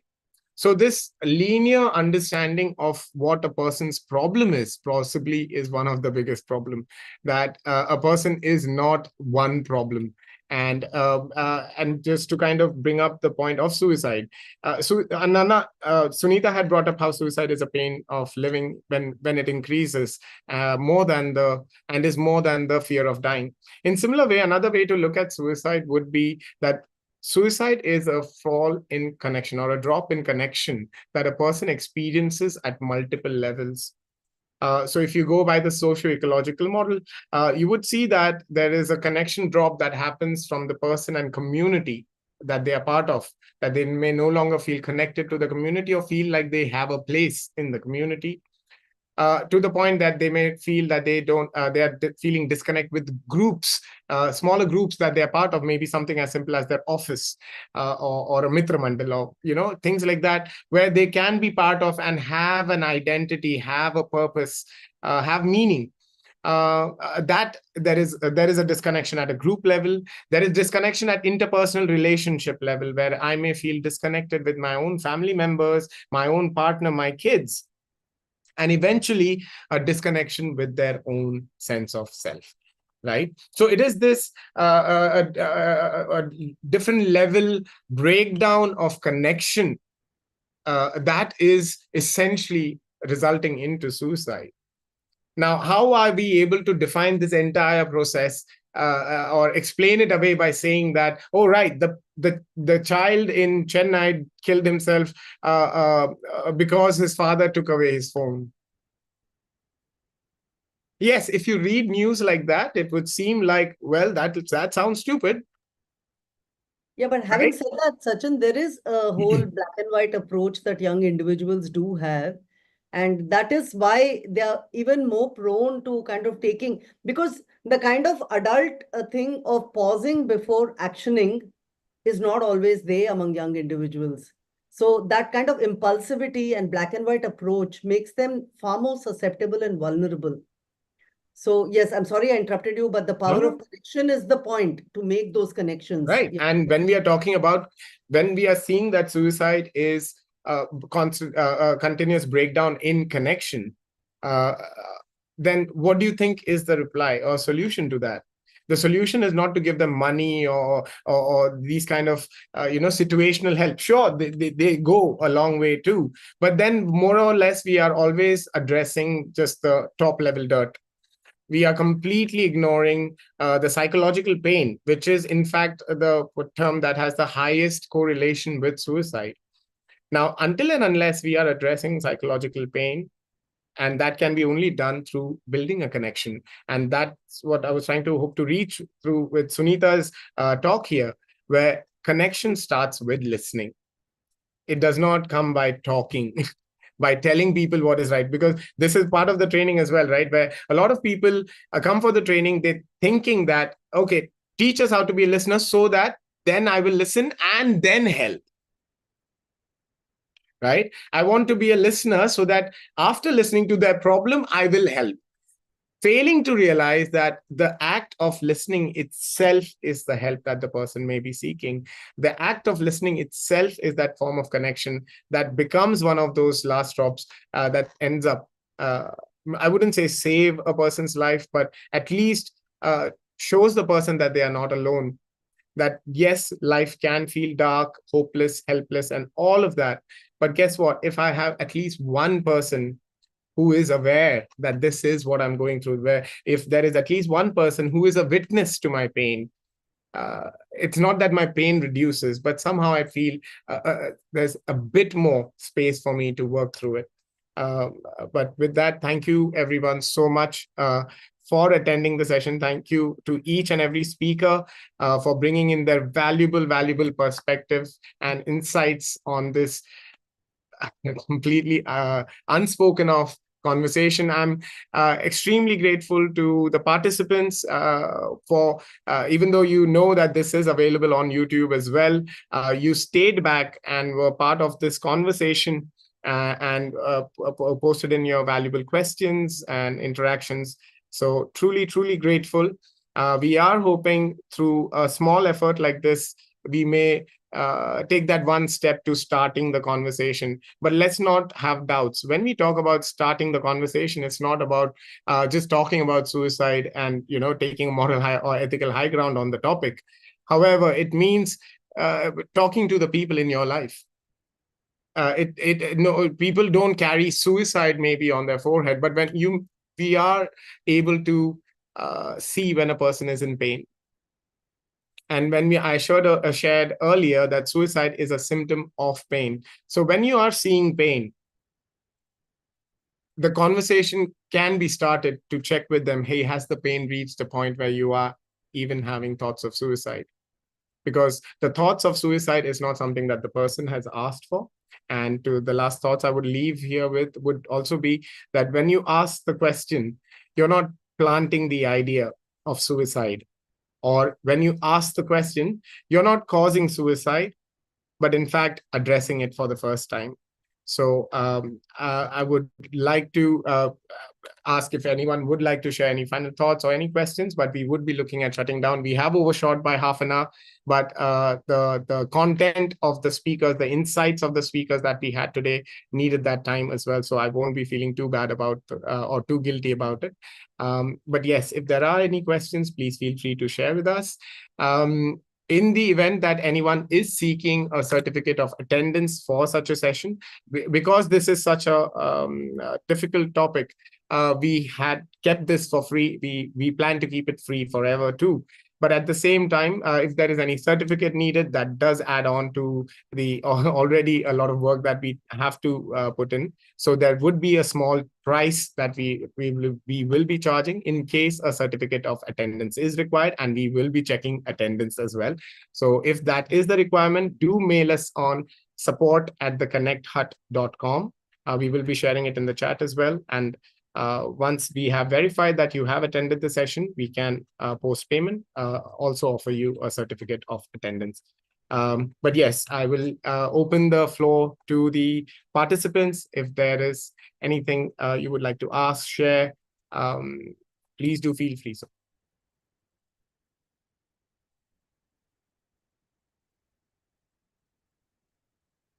I guess it was a long day. And I think when we have a lot of insights, many a times it's better to reflect on them as well, rather than ask questions. But I hope with this conversation that we have had today, at least it raised a question to some of you.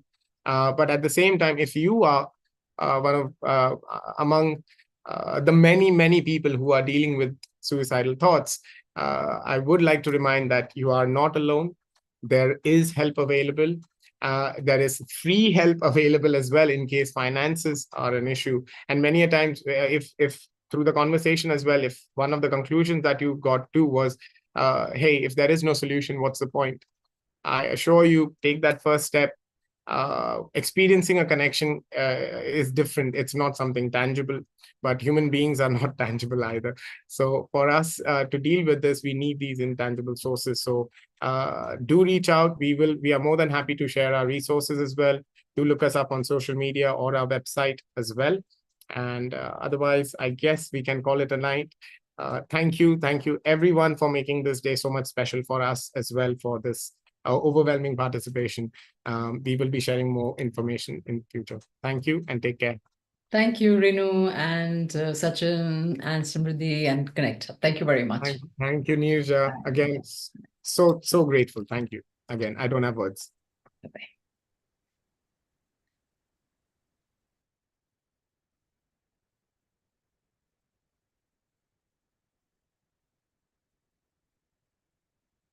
Okay, we will be closing the session now. Thank you, everyone.